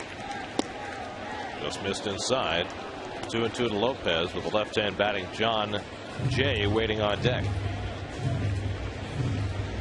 The Cardinals 7 runs, 14 hits. All but one of those hits came against Santana in 5 2/3 innings. The Mets bullpen has been superb again. 2-2. Hit hard down to first. Hessman has it at the midsection. Side retired. 1-2-3 inning for Frankie Rodriguez. Now the Mets come up in the bottom of the 10th. Jose Reyes due up 3rd in the inning. He homered last night.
And live, the A-team is back in. Chris Carlin and Bobby Ojeda. Nice. In the studio, ready to bring you all the highlights, all the interviews, and all the analysis. Lincoln Mercury post-game live right after the ball game right here on SNY.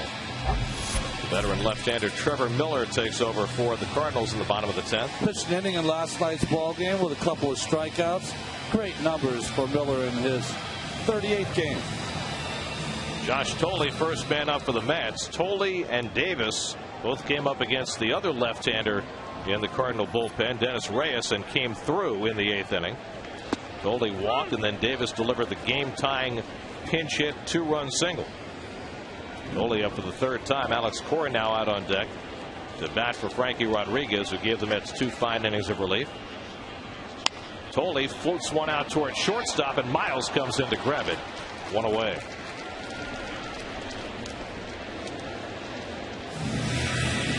So 1 away in the bottom of the 10th, and now Cora, last available man on the Mets bench.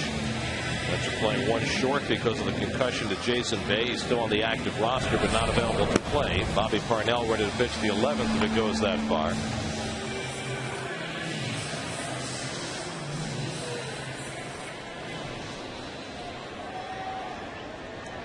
Cora 1 for 8 as a pinch hitter this year.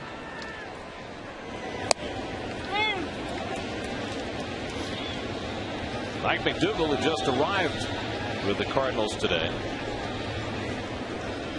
Fernando Salas, who pitched last night, was sent down to make room for McDougal, who last year was closing games in Washington. Jose Reyes waiting on deck.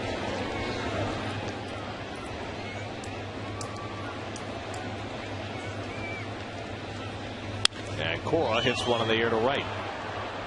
And Jay moves over to grab it. 2 out. So 2 soft outs for Trevor Miller here in the 10th. And now Reyes will get a crack at it. Jose last night in his 7th home run of the season, a 2-run shot off the aforementioned Fernando Salas.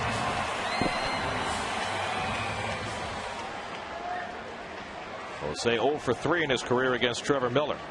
2 for 4 tonight. Walked his last time up in the 8th inning. And Reyes takes a fastball for a strike. Well, 2 outs here, but this is where the Mets usually have their strength against the left-handed pitching. 3 switch hitters, David Wright, and then the switch hitting Beltran. Reyes hits it into shallow center field, and Rasmus will have to play it on a hop. Reyes has his 3rd hit of the night. Takes a wide turn before holding on with a 2-out single. Little cutter in. Nicely done, Jose, getting the barrel of the bat out. And here's one of these spots. Regardless of Yadier Molina, Reyes has got to try to steal the base. Agreed. And early in the count. Very difficult, though, against Bella, who has a block move to first base. And Jose is not a guy that's comfortable stealing early in the count. He likes to measure a pitcher. Well, here with 2 out and Castillo at the plate, it's a must.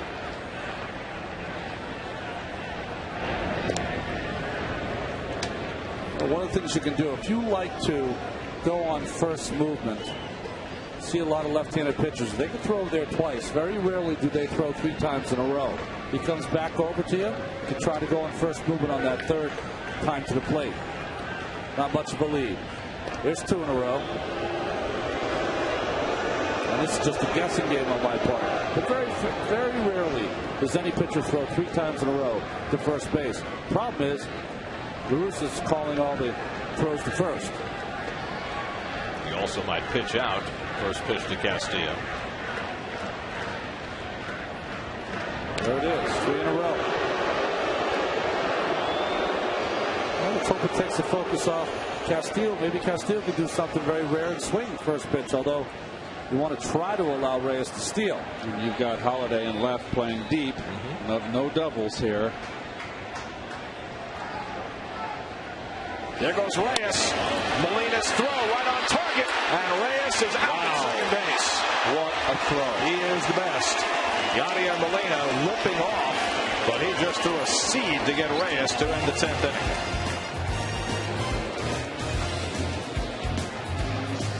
Can't get any better than that. On to the 11th.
Even if he had not slipped. Watch his front foot. Oh boy, what a throw on a recovery. That is plan B right there, making the adjustment and throwing a perfect seed. Wow, that is a terrific throw. Now Bobby Parnell on to pitch the 11th. John Jay leads off, 3 for 5 on the night, and he takes up and away for ball 1. Well, Bobby Parnell has a 9-inning scoreless streak over a 10-game span. He's only allowed runs in 16. Sorry, only 2 of the 18 games has he allowed runs this season. And now he's behind on Jay 2-0. One of the things that's highlighted Parnell's run here over these 9 scoreless innings, only 1 walk.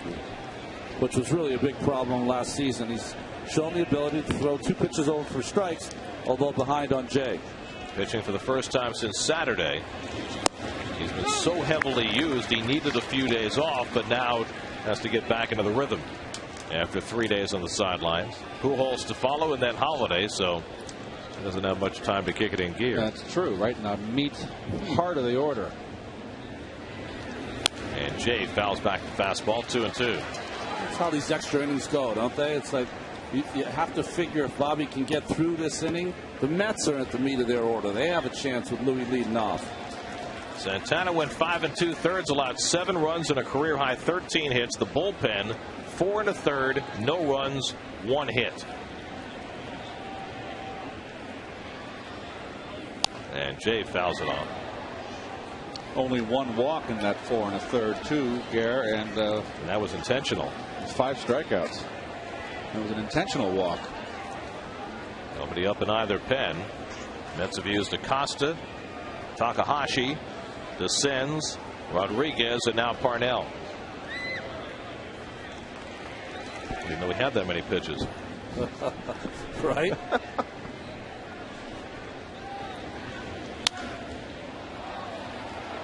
I mean, how many times can you shake your head when you're a 2-pitch pitcher? Well, a lot of times what happens is you have the catcher telling you to shake your head no because they want to go to the fastball to make the hitter think that you're throwing some other pitch. All the veteran hitters I know. Right. No, if you start shaking your head 3, 4, 5 times, here comes gas. Well, I used to, if we got to a point where I didn't feel confident, I step out. Yeah. Let's make him reshuffle the deck. Again, the 2-2 to Jay, and it's too high, ball 3. Well, Jay's got to know what's coming here because you just can't afford to walk Jay in front of Pujols.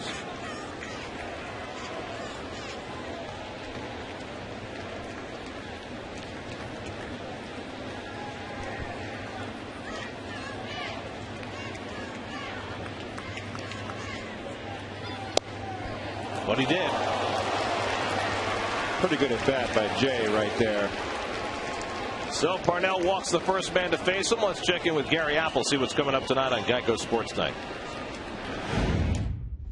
Gary, thank you so much. Coming up tonight, the Phillies and the Diamondbacks doing something that hasn't been done in 19 years. Going to have the latest on that. Plus, the Jets have got themselves a new quarterback, and Ocho Cinco spouting off again. We'll have it all. See you tonight, guys. So here's Pujols, 2 for 5 on the night. Single to left his last 2 at bats. Go ahead run at first and nobody out. 7-7, 11th inning. And Parnell throws a fastball strike.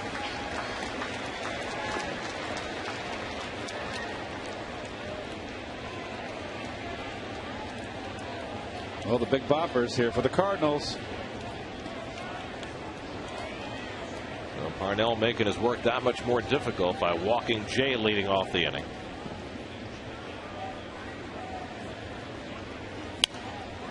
And he gets ahead on Pujols 0-2. Mets have been attacking Pujols this whole series with fastballs. Have either of you guys seen any sign, though, of the oblique that he appeared to strain last night? No. So I'm thinking maybe he had a little spasm in there yesterday. I don't see anything wrong with him. He's swinging the bat with authority. Pedro Feliciano up in the Mets bullpen. The next left-hand hitter is 3 batters away, Colby Rasmus.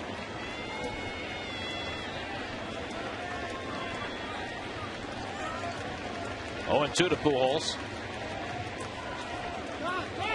And time granted late. Well, you have a second-year pitcher against one of the best hitters in the game, and he is always going to prevail. Very late call here. Alvaro with the out. Boy, he gave him really quick. That's way too late. I agree. Mr. Cousins is this is a game he will not want to keep on video. He needs to go to Smith and Walensky's chill after this one.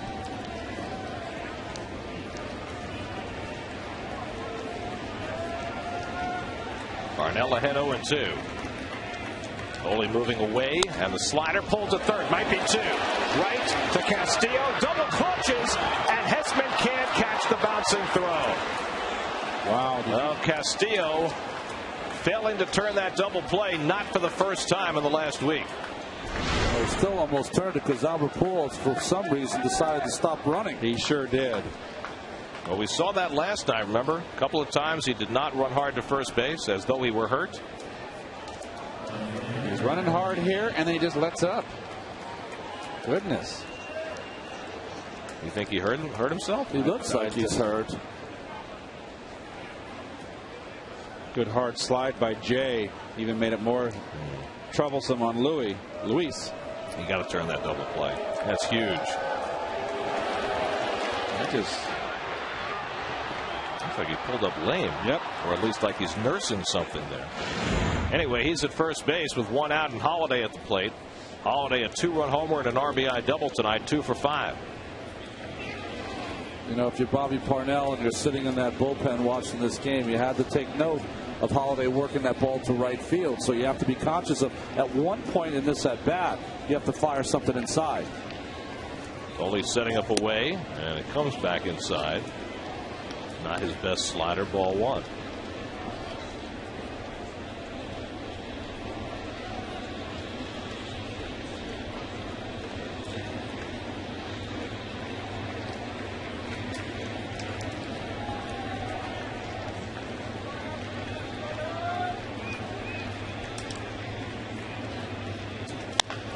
Another double play grounder. This time Castillo with a quick turn, and they get the 6-4-3 double play. Side retired. Now the Mets come up in the bottom of the 11th with Castillo, Pagan.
Like it. And by Suzuki in the amazing new Kizashi mid-size sports sedan. Suzuki, the power of engineering. Trevor Miller stays on for the 11th inning. Gave up a 2-out hit to Reyes, who was caught stealing to end the 10th, so Castillo leads off the 11th. Luis 1 for 5 on the night. Got the Mets' 4-run rally started in the 8th inning with a base hit. It was dropped by Holiday in left field. And he takes a strike from Miller. Pagan and right to follow as the Mets bat here in the bottom of the 11th. Trying to do something they haven't done in nearly 4 years, and that has come from 6 runs down to win. Mets were down 6-0 and 7-2 in this game. Tied it up in the 8th. Trevor Miller with that sidearm delivery, awfully tough on left-handed hitters. Even though his numbers are good this year, traditionally not as tough against the righties. Castillo 1 for 3 against Miller.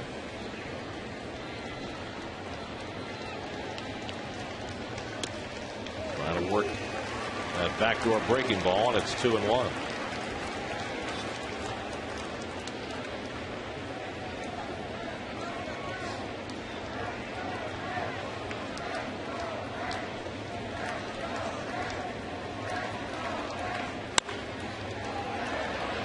Miles moving to his left. Throws out Castillo, 1 away. And now Angel Pagan. Angel has already homered tonight, his 9th of the year. Also has a double and a walk, and his only career at bat against Trevor Miller, he had a home run.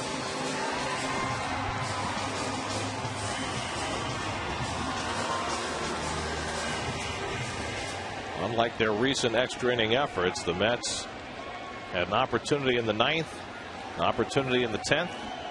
Now trying to fashion something here in the 11th.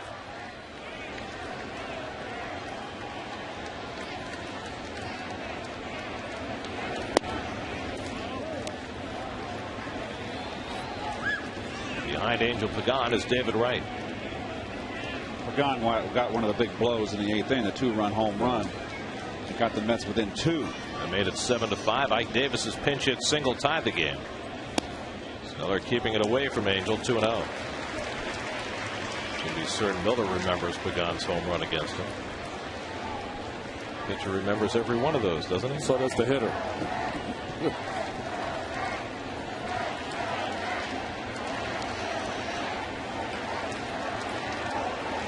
Angel's got to realize, though, it's 2-0. Stay in his comfort zone. You know he hit the home run. That was big. But still got to, line drives. A little three-way conversation going on here. Molina, Cousins, Pagan.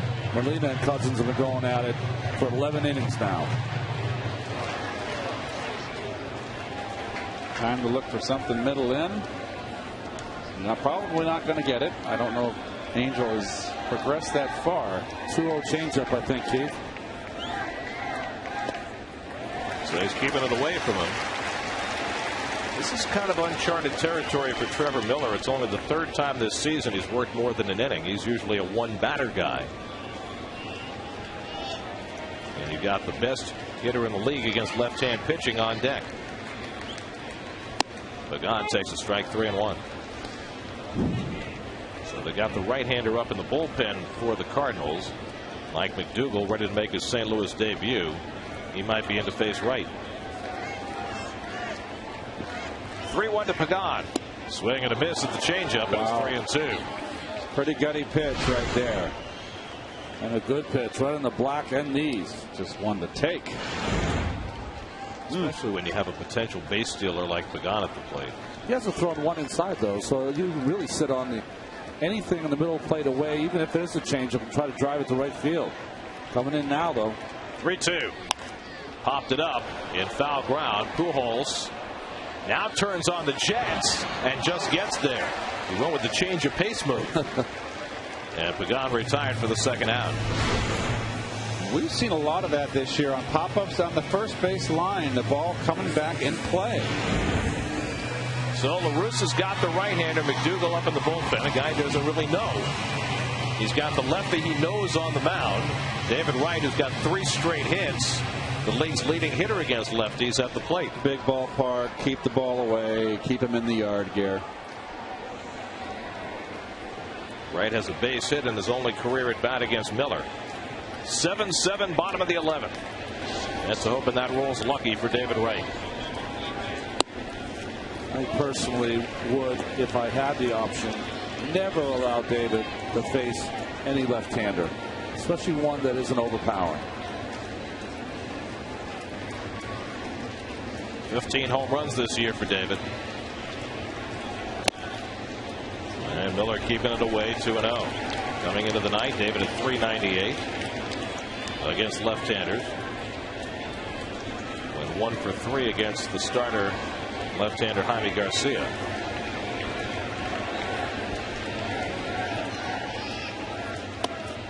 And Miller, as he did with Pagan, falls behind 3-0. It's not exactly like you got, a slouch in the on-deck circle here. He threw a 3-0 fastball to Pagan. Will he do it to right? He does, and David takes it. Fastball or changeup? I think it was a changeup. That was like a BP fastball. There you go, Gary. Beltran on deck. He's already homered tonight among his 2 hits. 3-1 to right. And David fouls one back. 3-2.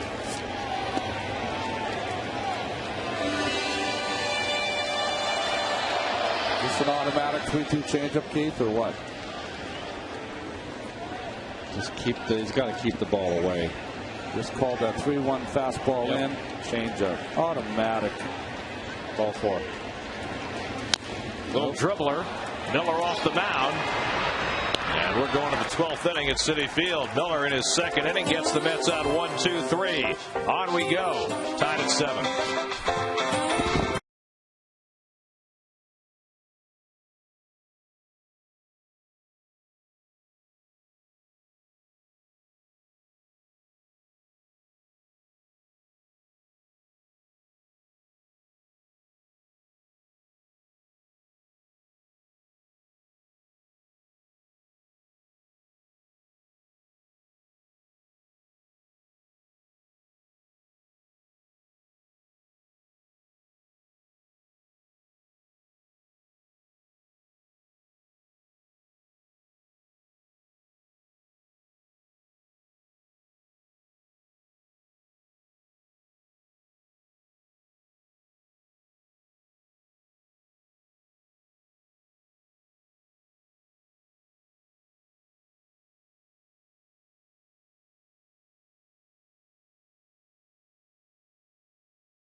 And there'll be plenty of traffic around Citi Field when this game comes to an end, if it ever does. Yadier Molina leads off the 12th and takes a strike from Bobby Parnell. Well, let's see. Tomorrow's game starts in a little over 13 hours. We got plenty of time. Molina 1 for 5 on the night, singled back in the first inning. One of a couple of Cardinals who've come up limping during this game. Pujols being the other one. Molina making that great throw to gun down Reyes to end the bottom of the 10th. Sliding on home plate, limping off to the dugout, but staying in. Colby Rasmus on deck. The only position player left on either side is the backup Cardinal catcher, Jason LaRue. Line the other way, and Molina's got a base hit, his second of the night. And so, for the third time in the last 4 innings, the Cardinals get the lead man on. We're looking to go that way all the way. Just set up nicely on a belt-high fastball away. That's how you do it.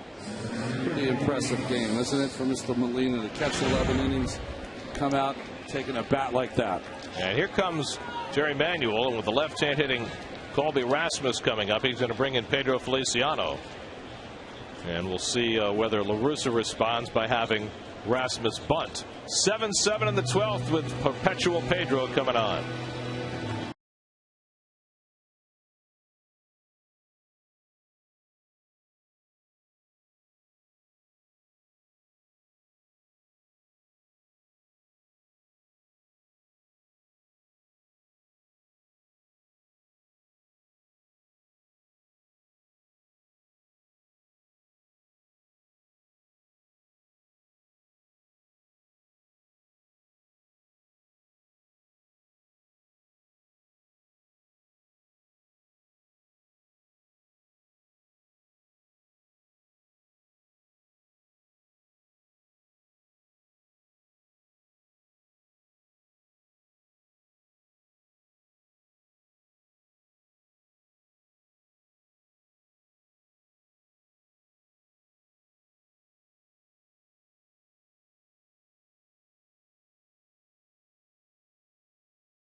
From his career mark of 220. It's been a bit of a struggle for Pedro the last couple of months. Yeah, you got the left-hand hitting Rasmus at the plate, the switch hitting Aaron Miles on deck, although Miles is a much better left-hand hitter than right. So let's see how Tony La Russa plays it here.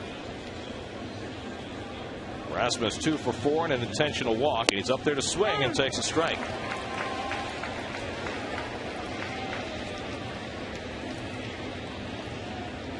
Behind Miles is the pitcher's spot, and Jason LaRue has come in from the bullpen to get ready to pinch hit.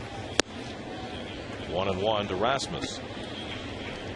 I think the combination of having Molina on first, who's been bending over, kind of catching his breath, you know, the lack of speed there on first base negates the attempted bunt by Rasmus. Rasmus hitting .239 against lefties this year. And he takes it high, and it's 2-1. Pedro's been having trouble commanding his fastball, Ron. What I've seen, and you guys were on the road, is getting his fastball up. And he's always been, he misses, it's down. Miles getting ready for his first turn at bat, waiting on deck. And there's a strike to the fastball, 2-2.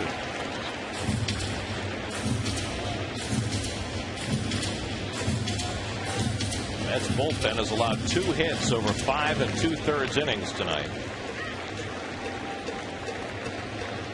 Adam Wainwright, a good hitting pitcher, getting his batting gloves on. Too high, ball 3. So now a full count to Rasmus. Pedro made an adjustment by moving over to the third base side of the rubber. You can see he's way over to the third base side. Molina at first and nobody out. 3-2 to Rasmus. Broken back grounder. Reyes gets the out at second. No turn on the slowly hit ground ball. So they erased Molina for the first out. Rasmus is aboard. They sawed him off right here. Jose gets rid of it as fast as he can, but Rasmus runs too well. Still hustling as Molina.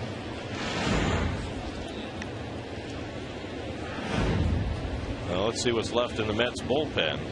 They've already used 6 relief pitchers tonight. That leaves only Raul Valdez and Oliver Perez. On the Cardinal bench, all that's left is Jason LaRue. So here's Miles up for the first time. Took over at shortstop after Ryan left for a pinch hitter in the 9th. Miles started yesterday at second base, went 1 for 4. Was in spring training with the Reds, began the season with them. They released him. Cardinals signed him. Adam Wainwright on deck to pinch hit. Not Jason LaRue. Well, Rasmus has got 9 steals on the season. Been caught 4 times. Feliciano very tough to run on. Using that last catcher in these kind of games is always a tough one. Although the way Molina looks like you could use a little backup right now.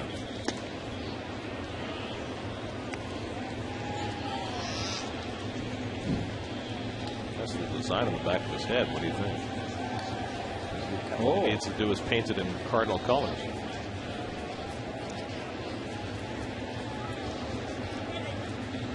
Feliciano continues to look in on Rasmus. The Cardinals have 15 hits tonight. The Mets have 13. Johan Santana gave up a career high 13 hits tonight in his 5 2/3, but the Mets got him off the hook by coming from 6 runs down. Wainwright getting counseling from Mark McGuire. And now Feliciano behind in the count again, 2-0 on Miles. So Pedro living dangerously here in the 12th. Again, up with his fastballs.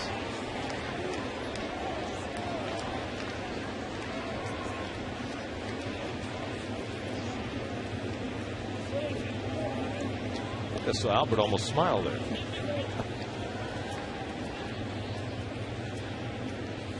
And Miles takes a strike. 2-1.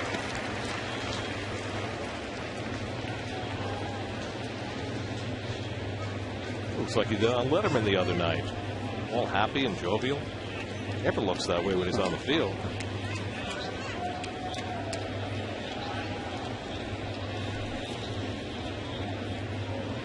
Now it's 2-1 to Aaron Miles. Good hit and run count.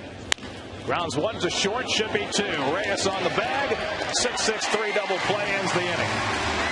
Mets turn to double play for the 2nd straight inning. Now Carlos Beltran leading off at the bottom of the 12th, tied at 7.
tend to be very wild. There you go. Mets know him well from last year. They faced him quite a bit when he was with the Nats, and they will be patient with him. Beltran tonight 2 for 4, including his first home run of the year back in the 6th inning. Ball and a strike to Beltran with Mike Hessman on deck and then Jeff Francoeur. Just look ahead a little bit. The pitcher for the Mets is due up 5th in this inning, and the Mets have no more bench player. Looking at Laurie Dickey at bat. Maybe well, you wouldn't use Valdez unless you're going to bring him into the game, but he may be the best hitting pitcher the Mets have. Yes, by far. And in fact, he's up in the bullpen right now. Maybe he could hit before he pitches. Smack to left field, chasing Holiday back, and he's there. Beltran retired, 1 away. Well, this game is shaping up like that big long game in St. Louis when the same pitchers went up against each other. We're talking about Garcia and Santana, where La Russa had to use one of his position players to pitch. Yeah. Used Felipe Lopez on the mound. And the Jerry is sitting in a catbird seat. He's got 2 lefties left. Just a couple of days past the full moon. Mike Hessman 1 for 4 in his first Mets start. And he takes off the outside corner for ball 1. Hessman hit a 2-run double to get the Mets comeback started back in the 1st inning. A bullet off the wall in left field. Jeff Francoeur stands on deck.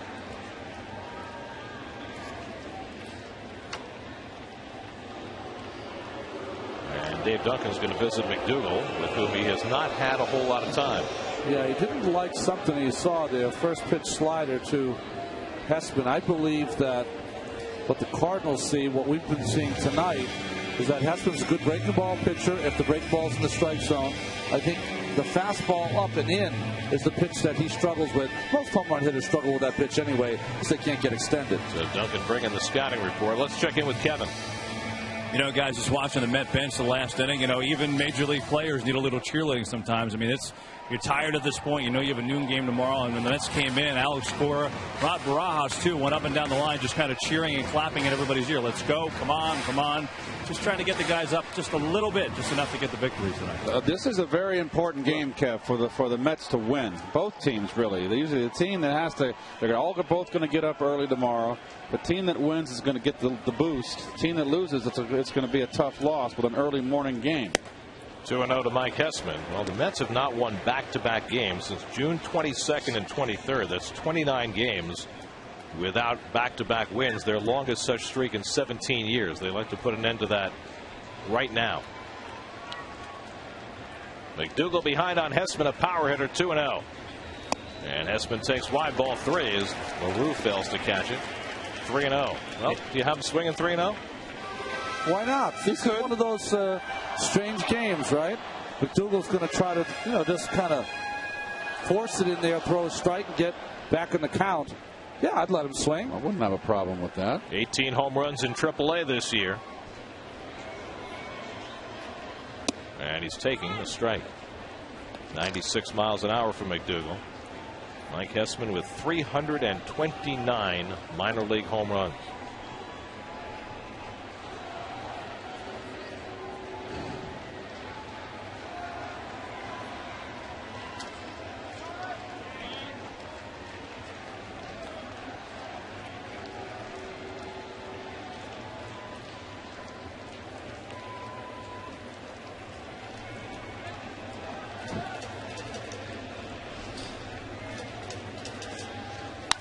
Ground ball toward the hole. Nice diving stop by Lopez.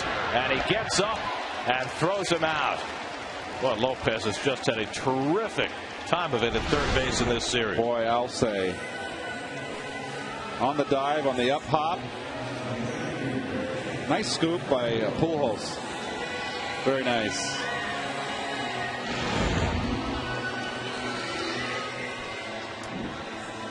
So 2 out. And now Francoeur. Jeff is 0 for 4 tonight.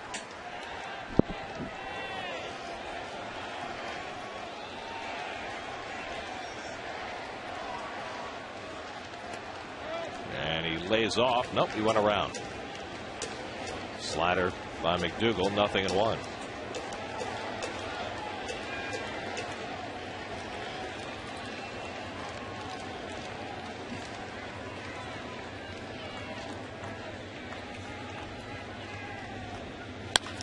Bouncing ball. And Miles has got it. 1-2-3 inning from Mike McDougal in his Cardinals debut. We move on to the 13th inning at Citi Field.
Cardinals will have Jason LaRue, Skip Schumacher, and Felipe Lopez up in the 13th inning.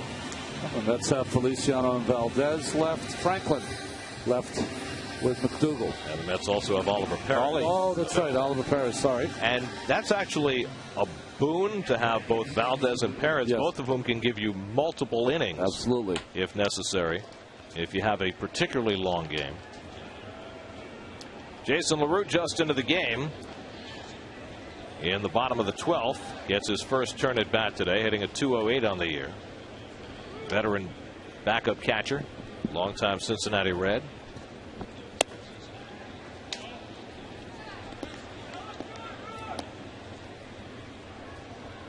The Cardinals last scored in the 6th inning when Matt Holliday doubled in a run. The Met bullpen has gone 6 1/3 scoreless. And a chopper back to Feliciano to retire LaRue, one away. Well, the Mets, for the third time in their last 7 games, are playing a 13th inning. They had a 14-inning game in Arizona a week ago tonight. They had the 13-inning game in L.A. on Saturday. And now we're in the 13th inning tonight. Of course, the Mets played the longest game in their history against the Cardinals. And I'm not talking about the 20-inning game this year. I'm talking about the one Keith played in 1974, the 25-inning game at Shea Stadium. That's right. Right. Pulled foul by Schumacher. Were you good for all 25? No, I was 74 in my call-up year, and I pinch hit off Harry Parker and little, what was his name? Schneck? What was his first name? Dave Schneck? Dave Schneck robbed me of a home run in the bullpen. Could have been a pinch hit home run, and it was in the 8th inning, I believe. Inside, and Schumacher gets drilled. I'll say he did. Trainer's coming out to have a look. Barry Weinberg, longtime trainer under Tony La Russa in Oakland and St. Louis.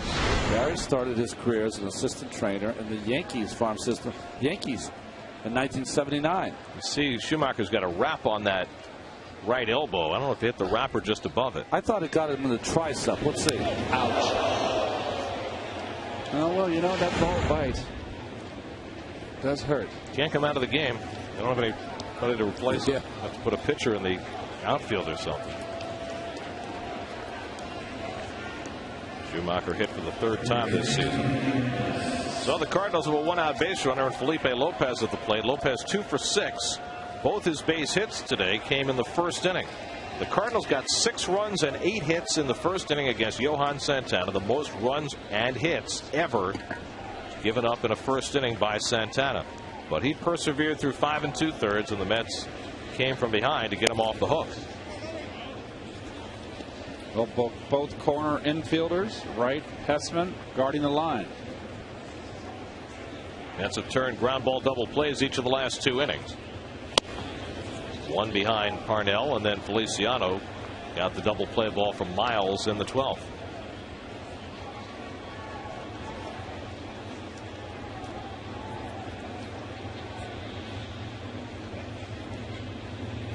And inside, ball 3. So now Feliciano living dangerously behind on Lopez 3-0. You got the left-hand hitting John Jay on deck, but behind him is Pujols. Well, Pedro's been behind almost every hitter he's faced so far. You do not want Pujols to get up in this inning. Now, if Lopez gets on, then the only way you could avoid that is by getting a double play. Precisely. Elementary, my dear Watson. Thank you. Nigel Bruce. There you go.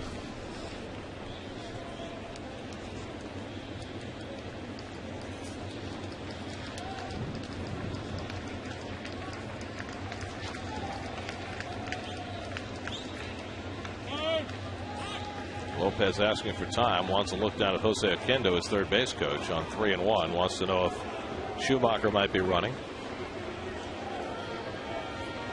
Jose Oquendo has made his debut as a Met at age 19.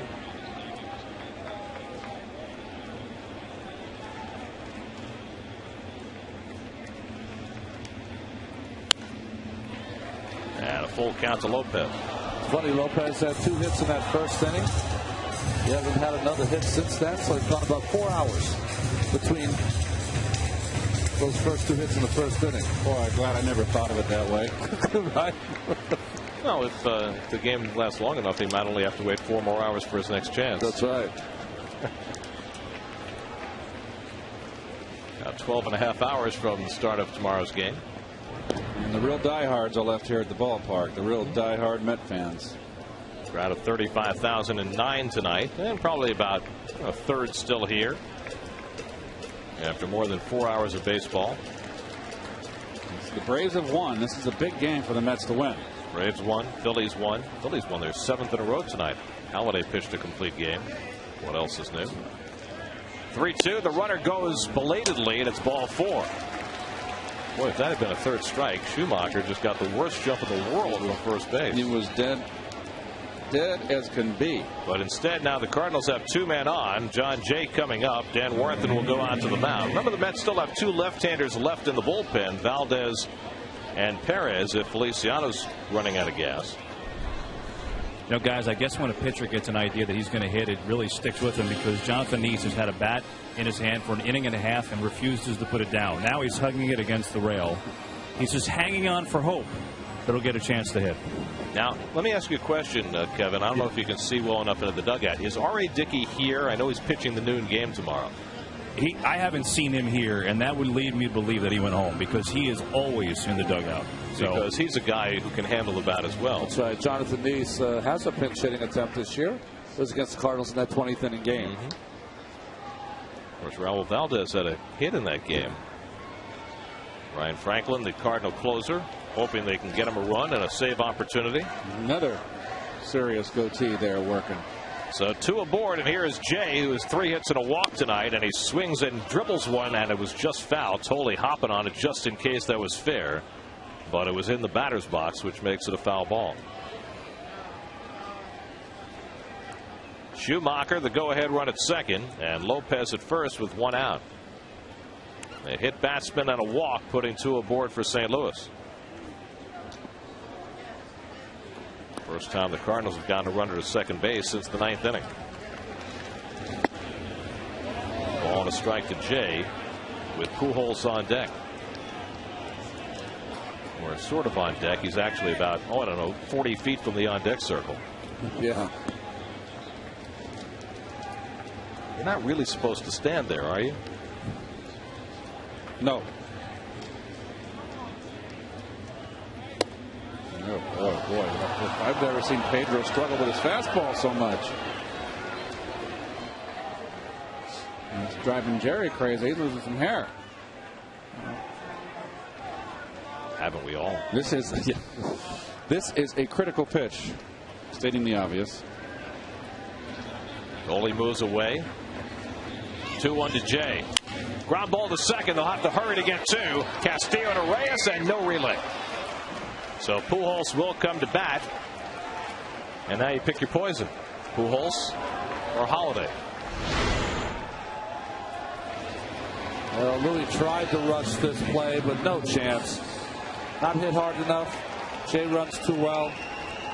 Nice slide here by Lopez. I don't think I want to pitch to Pujols. I mean, you're going to got a veteran pitcher out there that knows how to nibble, Ron. He does, and I think that would be a plan of attack. But right now, I don't really trust Pedro with the bases loaded and know where to put him because of his control. You got two approaches here if you're the pitcher. You can try to outfox the hitter and go after him, or it's going to be nibbling around. Pujols has never had a regular season at bat against Feliciano. Pedro's already gone an inning and 2/3 tonight. Pujols 2 for 6 in the game. As a hitter, I always look fastball in this situation. Never try to get fooled. And he takes the first pitch fastball for a strike. They got you thinking that they're going to pitch around you and try to sneak a first ball fastball by you. I was always geared. If it was an off-speed pitch, and I one not to my liking, I'd take it. Pretty much straight up and deep. Schumacher the go-ahead run at third. Jay at first with 2 down. 7-7 in the 13th inning. And the great Pujols at the plate. And he just missed with the fastball. 1-1. And Feliciano mostly working away. Big hole between Hesman and Castillo. Between first and second. Looking for those guys on the bench. The restaurants in New York stay open late. It's the only town. Noon game tomorrow. You got to eat, though. That's room service. 1-1 to Pujols. Hit hard, base hit, and that'll bring home the lead run. Schumacher is in to score, and the Cardinals lead at 8-7. Pujols with his 3rd hit of the night drives in his 71st run of the season. Well, as I said, they had 2 ways to go, and they opted to go and pitch aggressively after Pujols. 3 fastballs. That was supposed to be away, inner half, Ron. And it's supposed to be sinking, Keith, and Pedro's had a hard time sinking his fastball. So that walk to Lopez really comes back to bite Feliciano. Seriously clutch. Well, hitting Schumacher, too, was critical in this inning. Now the Mets are going to walk Holiday. The open base is 3rd, but the pitcher's spot is on deck, and there are no position players left on the bench for the Cardinals. So looks like Adam Wainwright is going to get a chance to pinch hit after all. No reason to mess around with Holiday here. Now the task for Feliciano is to get a huge out here, keep it a 1-run game, and give the Mets a chance in the bottom of the 13th. Remember the long game the Mets and Cards played earlier this year. It was scoreless till the 19th. Mets got a run in the top of the 19th. Cardinals tied it in the bottom of the 19th before the Mets finally won it in the 20th.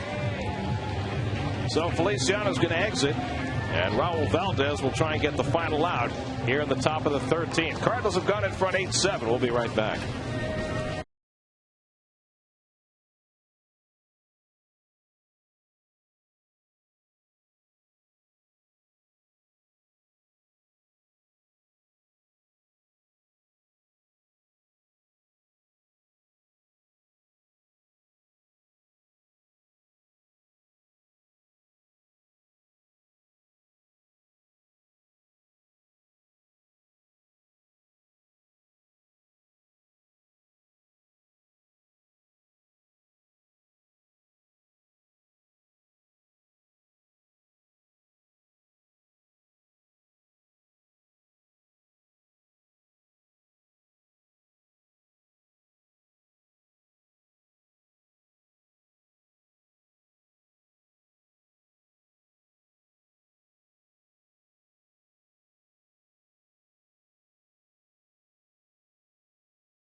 Well, with this scoreless inning tonight, Bobby Parnell has 10 scoreless innings, 9 2/3 scoreless innings for Raul Valdez in this game. Because the bases loaded, Jerry likes that he throws strikes. And he comes in to face Adam Wainwright, who's 0 for 2 as a pinch hitter this year, a .225 lifetime hitter.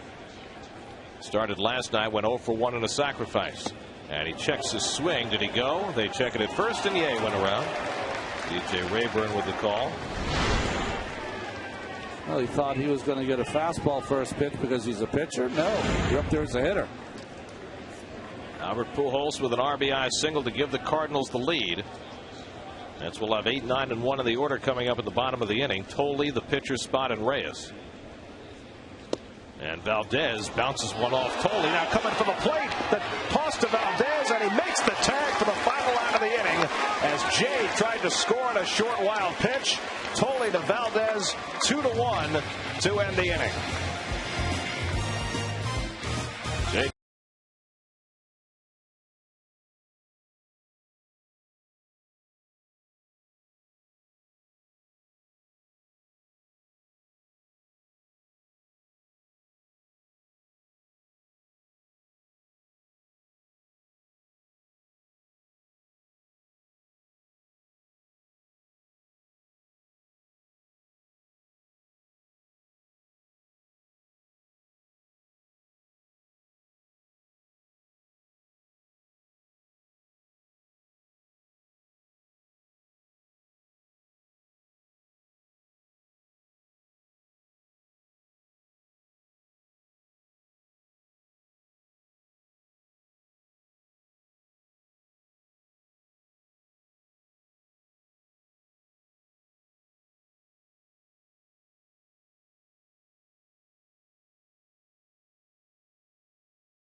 The win, 18 out of 19 save opportunities. Left-handed hitters are wearing him out, but he does not walk you. 6 walks in 40 in the third inning. And the Mets will have nothing but left-hand hitters coming up here in the bottom of the 13th inning. Josh Tolley will lead off. Then Raul Valdez is scheduled. Now, here's my question. If Tolley gets on, do you bunt with Valdez and play for the tie, or are you going to play for the win because it's so late in the evening? I would play for the tie, because if you do tie, how far is Ryan Franklin going to go? There's no other pitchers for the Cardinals. You still have Valdez to be bunted, and you've got Oliver in the bullpen. Because Valdez, we've seen go as many as 5 innings in relief this year. Jerry, you play to the cows come home to get a win. What time exactly do the cows come home? I pitched one of those games, 3:59. You just all stay over. So here's Tolley, who's 0 for 2 and a walk since coming on as a pinch hitter in the 7th inning. First task is for Tolley to get on. And Franklin, who always throws strikes, gets the first pitch over. You know, the Mets are 4 and 7 in extra innings this year. They've had just 1 hit in the 3 extra innings tonight.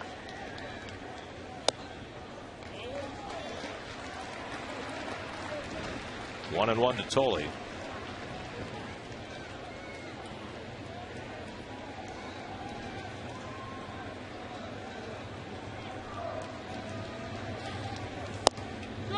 And that's on the outside corner, 1 and 2.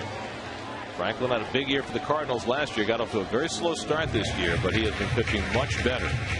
Well, he faded late in the season last year for the Cardinals. And there was concern earlier in the year that it was a carryover. He had never been considered a closer before last season when he took the reins. Coley lifts one out to left, and Holiday drifting back. And there's the first out. 38 saves for Franklin last season, 18 this year, pitching in his 490th ball game. So with the Mets out of bench players, Raul Valdez will bat, which is not necessarily a bad thing. He's hitting .571 on 4 hits and 7 at bats. Had his first hit as a Met in the 20-inning game against the Cardinals. Remember, he was thrown out trying to stretch it into a double. Didn't slide into second base. Yeah, they've worked on the base running since then. He's fine. So 1 out and nobody on. And Valdez takes a great cut. Yes, he did. Trying to make like Rick Kemp.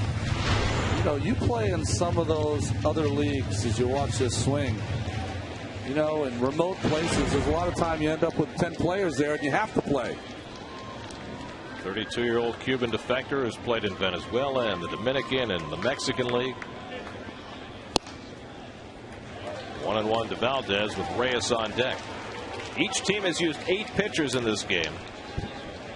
The Mets came from 6 runs down to get even. They were down 6-0 before they ever came to bat tonight, but tied it with 4 in the 8th. Well, the Cardinals going back in front on the Pujols RBI single in the top of the 13th, and now the Mets trying to respond. Pitching him like Babe Ruth. Well, Raul's legit. He took those 2 pitches like he knew exactly what he was doing. He has been a very pleasant surprise in every conceivable way for the Mets this year. 2-1, and he breaks his bat. That is called an inside fastball. No, he didn't break it. He just lost it. It's Pelfrey's gloves. Are they really? I think the 34 is on the gloves, if I'm correct. Oh, boy. Hey, the way he swings, he should have his own gloves. That's right. It's a nice javelin throw right there. See if we get a close-up here. Oh, I see 34, yes. 34 right on the inside of the wrist there. On the palm. Yes, sir. You think Pell's got some hits in that glove? 2-2 to Valdez. I think Pelfrey thinks that if Valdez gets a hit here, he gets half.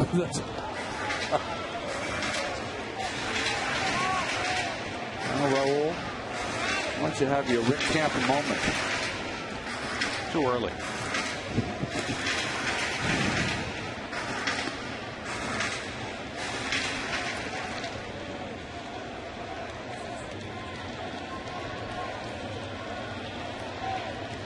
Tell you what, that shower is going to feel very good tonight. Needed.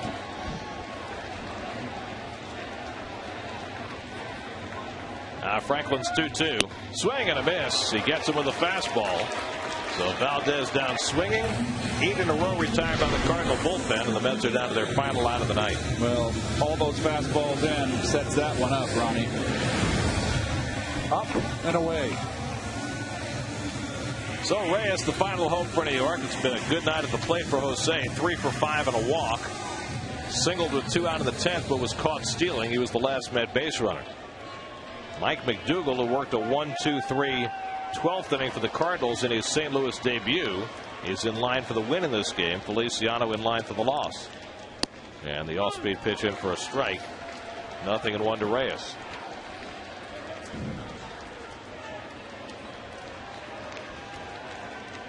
Jose 3 for 10 against Franklin. One of those 3 hits a home run.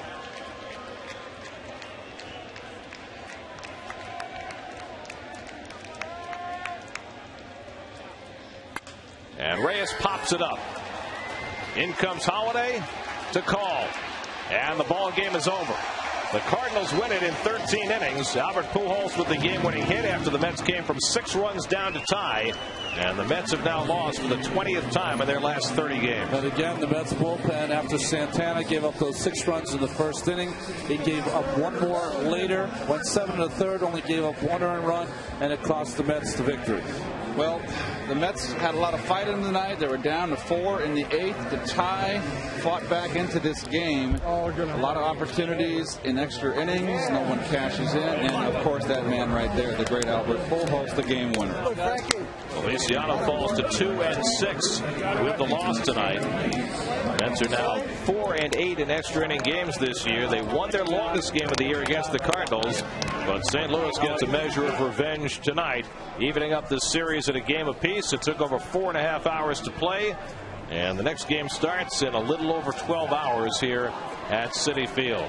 Pujols gets the game winner after the Mets came from 6 runs down, as you check out your Audi game summary. And the Cardinals win it in 13 innings, 8-7. Well, in just a few moments, we'll start Game 3 of this series, 11:30 a.m.